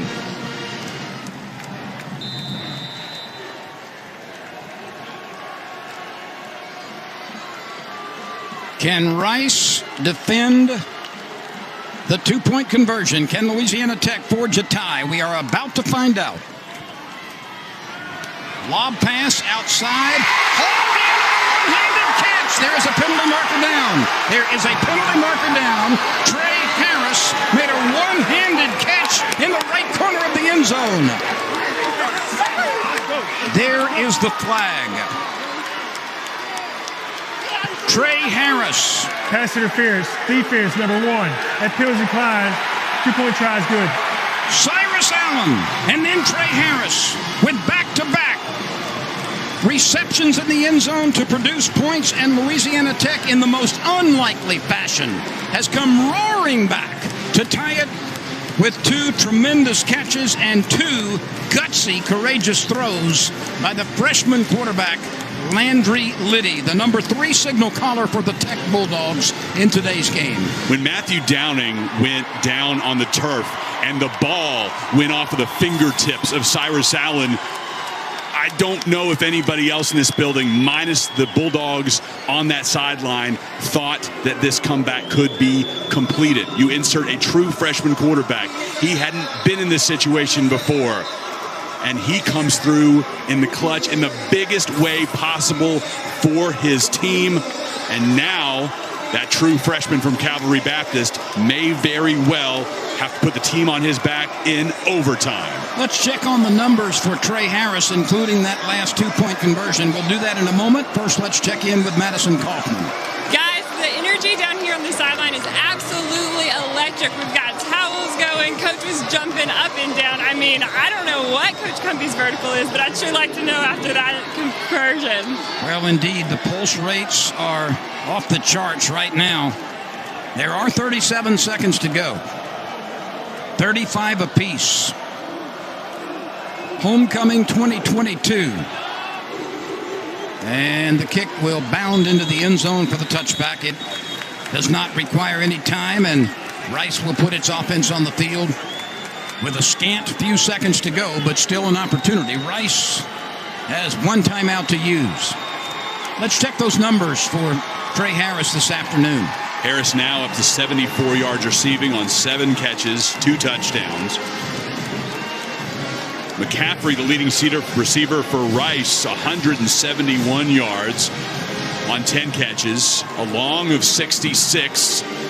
He had that huge play in this game, and then last week you had Bradley Rosner with a 78-yard touchdown reception for the Owls. A couple of potential big play targets here for Rice. No question about it. Delay of game. Delay of game is charged against Rice. First down. Out of the touchback to lose 5 yards here. Now they'll need to traverse 80. Well, not quite that. They'll need to get into field goal range here, Lynn, and put it in the hands of Christian Van Sickle, potentially. Van Sickle is 5 for 5 in field goals. 43 has been his longest. Incomplete. McCaffrey was the target.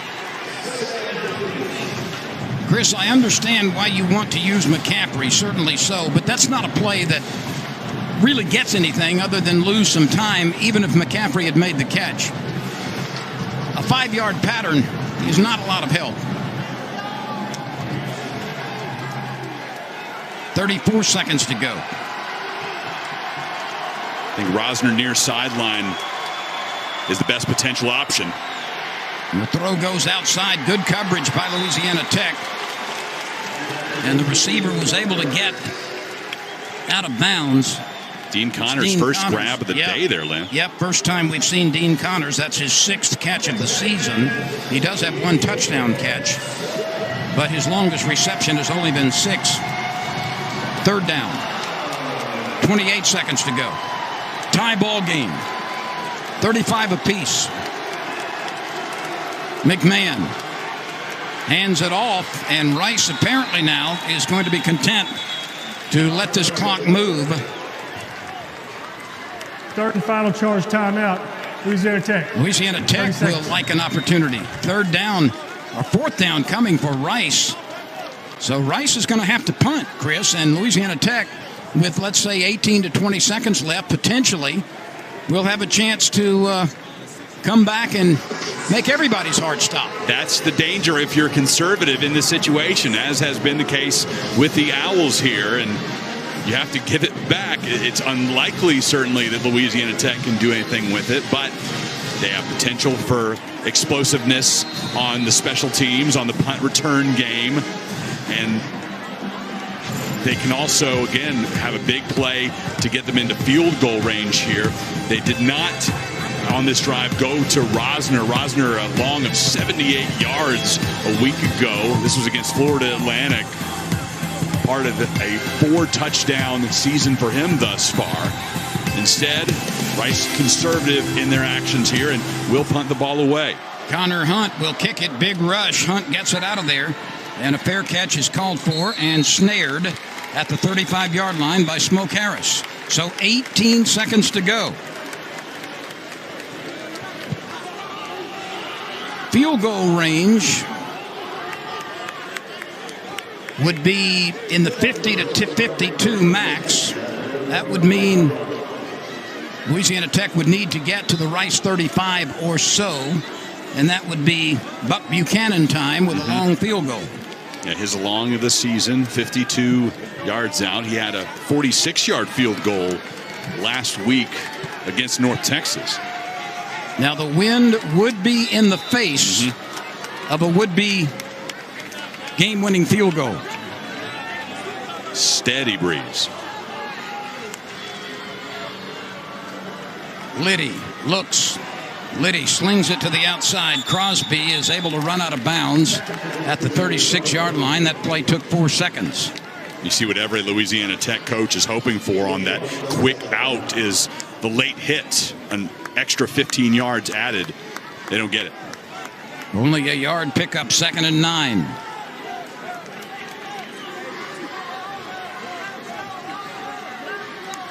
Liddy looking. Liddy is pressured. He fires it. It is juggled and dropped. That ball was slightly behind the intended receiver, Trey Harris. That's a catch that he'll make most of the time, but he was unable to bring it in cleanly. And if that catch is made, he has a seam, and this game could potentially be over with Louisiana Tech as the victors right here. Got a hand in there from the defender, Jordan Dunbar. That may have been what made the difference. Dunbar putting out that mitt and ultimately juggling. Harris can't hold him. 3rd down and 9. That's a curious play call. And so Louisiana Tech just going to let the clock move on, and we have overtime headed our way here in Ruston, Chris. What a fourth quarter. Rice has actually taken a timeout. Well, now Rice wants to receive the ball on a punt from Louisiana Tech here. They'll get one last opportunity, but I don't think Tech's going to punt it, though, with 3 seconds to go. They can run around and try to run off those last 3 seconds. That very well may be what happens. You put your fastest receiver under center, your fastest player, rather, under center, let him dodge around for a little bit, and that could do it for regulation play. But if you're Rice, you certainly use that timeout and see what might present itself. No reason not to. Crazy things can happen. And for a sure-handed center quarterback exchange, may just leave Liddy in and trust that, and that's what they're going to do, trust that he can hold on to the ball for 3 seconds. Everybody holds their blocks. And in all reality, you can hold here and it won't matter. You just have to do it over again. Liddy with an empty backfield. Let's see if he takes a shot downfield. He will. He lets it fly, but he throws it out of bounds, and that was a deliberate decision on his part. And so now we have overtime facing us. And what an explosive third and fourth quarters we've had between both teams, especially Rice, as it came alive offensively. Not what I expected after that first 2 quarters of football. Resulted in just a 10-7 score in the favor of Louisiana Tech. And the overtime rules have changed. This will be the first time you and I get to experience this on a broadcast together. But as has been the case in the past, this opening overtime period, everything will go as usual. Start from the 25-yard line. You'll have the opportunity to go for the PAT kick or a two-point conversion. And then in the second overtime, if you score a touchdown, you must go for two. And here's where things get really crazy. If we reach the third overtime, then it is simply alternating two-point conversions back and forth until a victor is decided. This is an attempt to modify the overtime rules to get away from those 7, 8, 9 overtime period or overtime possession games that we've had very infrequently, but they've gone many minutes past regulation on a few occasions. You can still get to that point, but you won't be taking as many snaps to get there. Not offensive series going back and forth. Simply those two-point tries, innings, as it were. And I tell you what, as this game changed in the second half and Rice started to play better and Louisiana Tech started to have a little difficulty, the student section across the way really cleared out there, Lynn. I think now that this is going into overtime, there is going to be a lot of regret in the Louisiana Tech student body to not get to witness this in person. Well, I suspect those cell phones are going to be fired up for the broadcast right now. That's true. We gained a lot of viewership around the city of Ruston here on ESPN+. Moat representing Louisiana Tech. Turn your microphone on.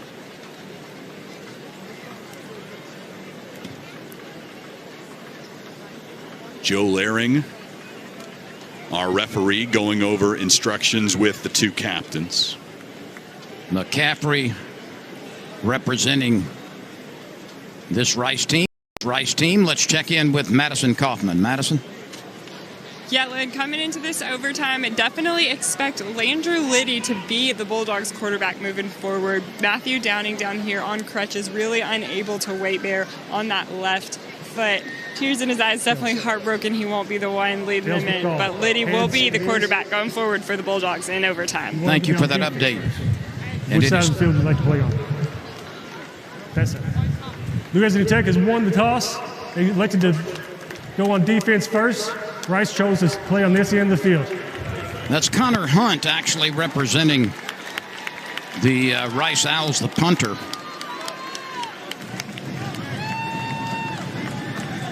And everybody now moves towards the video board side, and if kicks are necessary, they would have the wind in their favor here in this first overtime period. Very important point there. That wind at 18 to 20 continues to blow out of the south.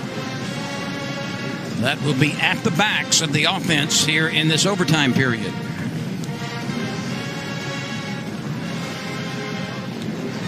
This has been a game of very high tides and very low tides.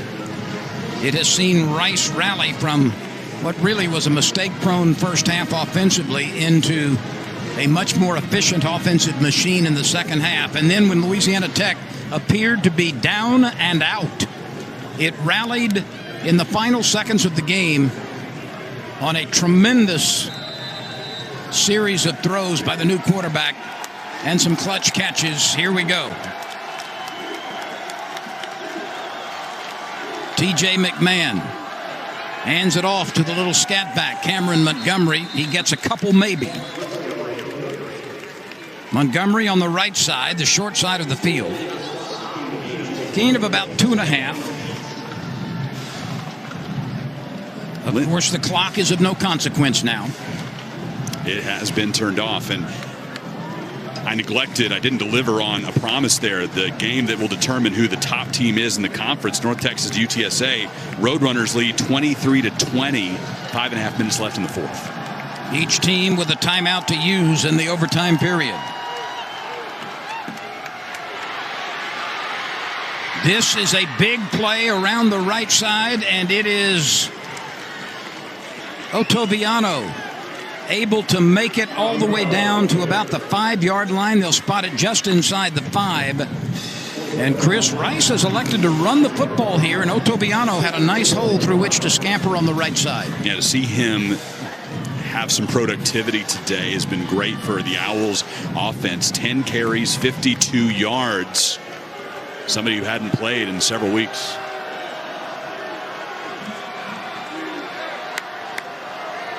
Otoviano takes the handoff again, cuts back, he's at the goal line, touchdown. Rice with running plays. Gets to the end zone quickly and changes the scoreboard with its first overtime possession. That was efficient. And Otoviano did most of the damage there for the Owls, and they will force Louisiana Tech to counter with a touchdown of their own. Christian Van Sickle, who has not missed an extra point this year, is ready to strike it. And it is good. So Rice easily gets to the end zone on running plays. This is Otoviano, started right and then saw the backside open up. And that good vision, Chris, was able to get him into the end zone without a lot of resistance. No, and it's interesting that he has not been a big part of the running attack in recent weeks. Last time that he got any carries was against the McNeese Cowboys way back on September 10th. And now he has his team leading by 7. And that's the first time that a running back other than Broussard has scored a touchdown for Rice this year.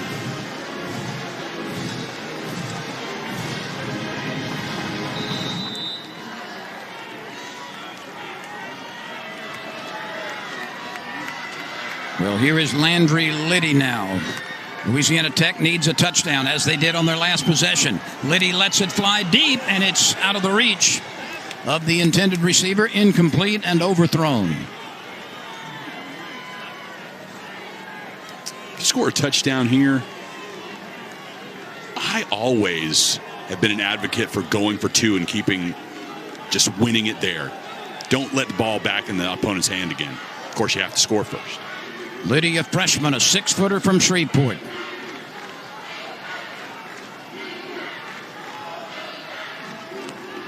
Liddy calling for the ball. Pitches it right side.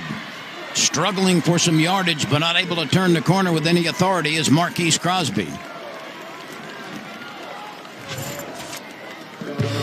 Louisiana Tech had Matthew Downing go down, and as Madison mentioned, he's on crutches now, so Liddy had to check in, the true freshman from Calvary Baptist in Shreveport, delivering the beautiful ball to Cyrus Allen, and then to Smoke Harris on the one-handed grab in the back of the end zone on the 2-point try.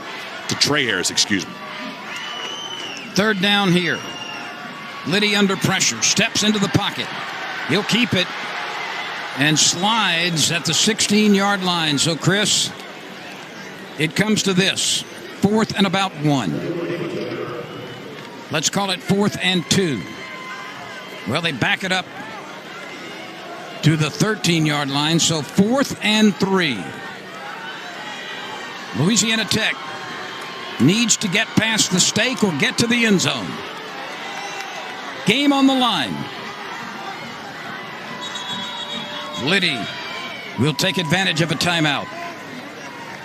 Timeout, Louisiana Tech. This is their final timeout, the first overtime period. So Rice ran the ball from the 25-yard line a few times to get to the end zone, and now Louisiana Tech needs 3 yards to pick up at least a first down. Considering what happened at the end of the 4th quarter with Liddy, it almost feels like it's going towards this storybook ending for the true freshman. That could all go away, and everybody will certainly remember what happened in the 4th, but it doesn't reach legendary status if you don't convert here in overtime.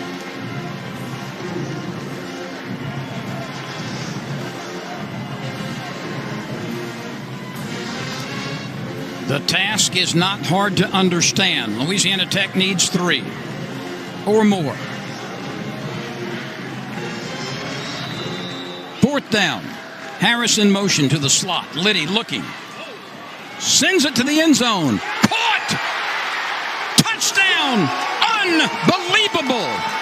Unbelievable! Trey Harris again. And Landry Liddy has delivered again. My goodness!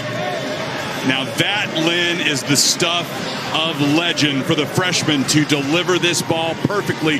What a gutsy throw, making it and keeping those feet in bounds.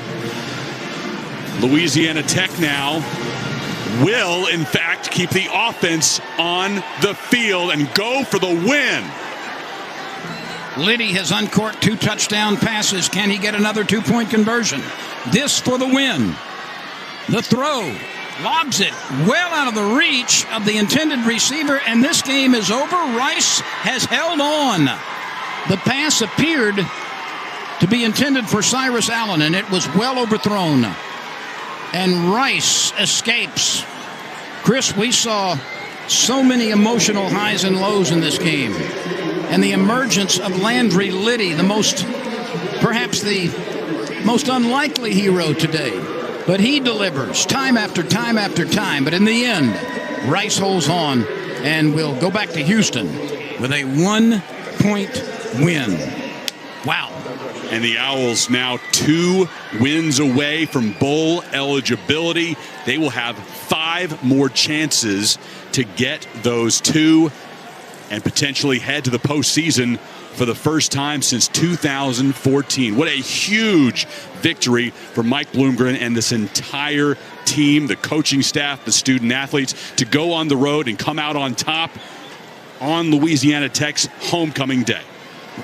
Well, let's go back and look at the Tech touchdown in overtime. This is the freshman quarterback, Landry Liddy. Beautiful ball thrown there, and Louisiana Tech opts to keep the offense on the field, go for the win instead of extending this to a second overtime. Nearly a similar play, but to a different receiver. The ball over the head of Cyrus Allen. No real opportunity for him to make that grab there. Sean Fresh in coverage, and Rice holds on. Holds on is exactly right. Homecoming 2022 is a bit of a disappointment, but everybody here saw one whale of a football game. Rice prevails 42-41. So that's the story from Ruston, Louisiana, as this Conference USA game is finally over. A thrilling victory for Rice. For Madison Kaufman and Chris Mikoski, I'm Lynn Rollins. The final score again: Rice 42, Louisiana Tech 41, in a game which saw spectacular plays. We hope you were with us the entire contest.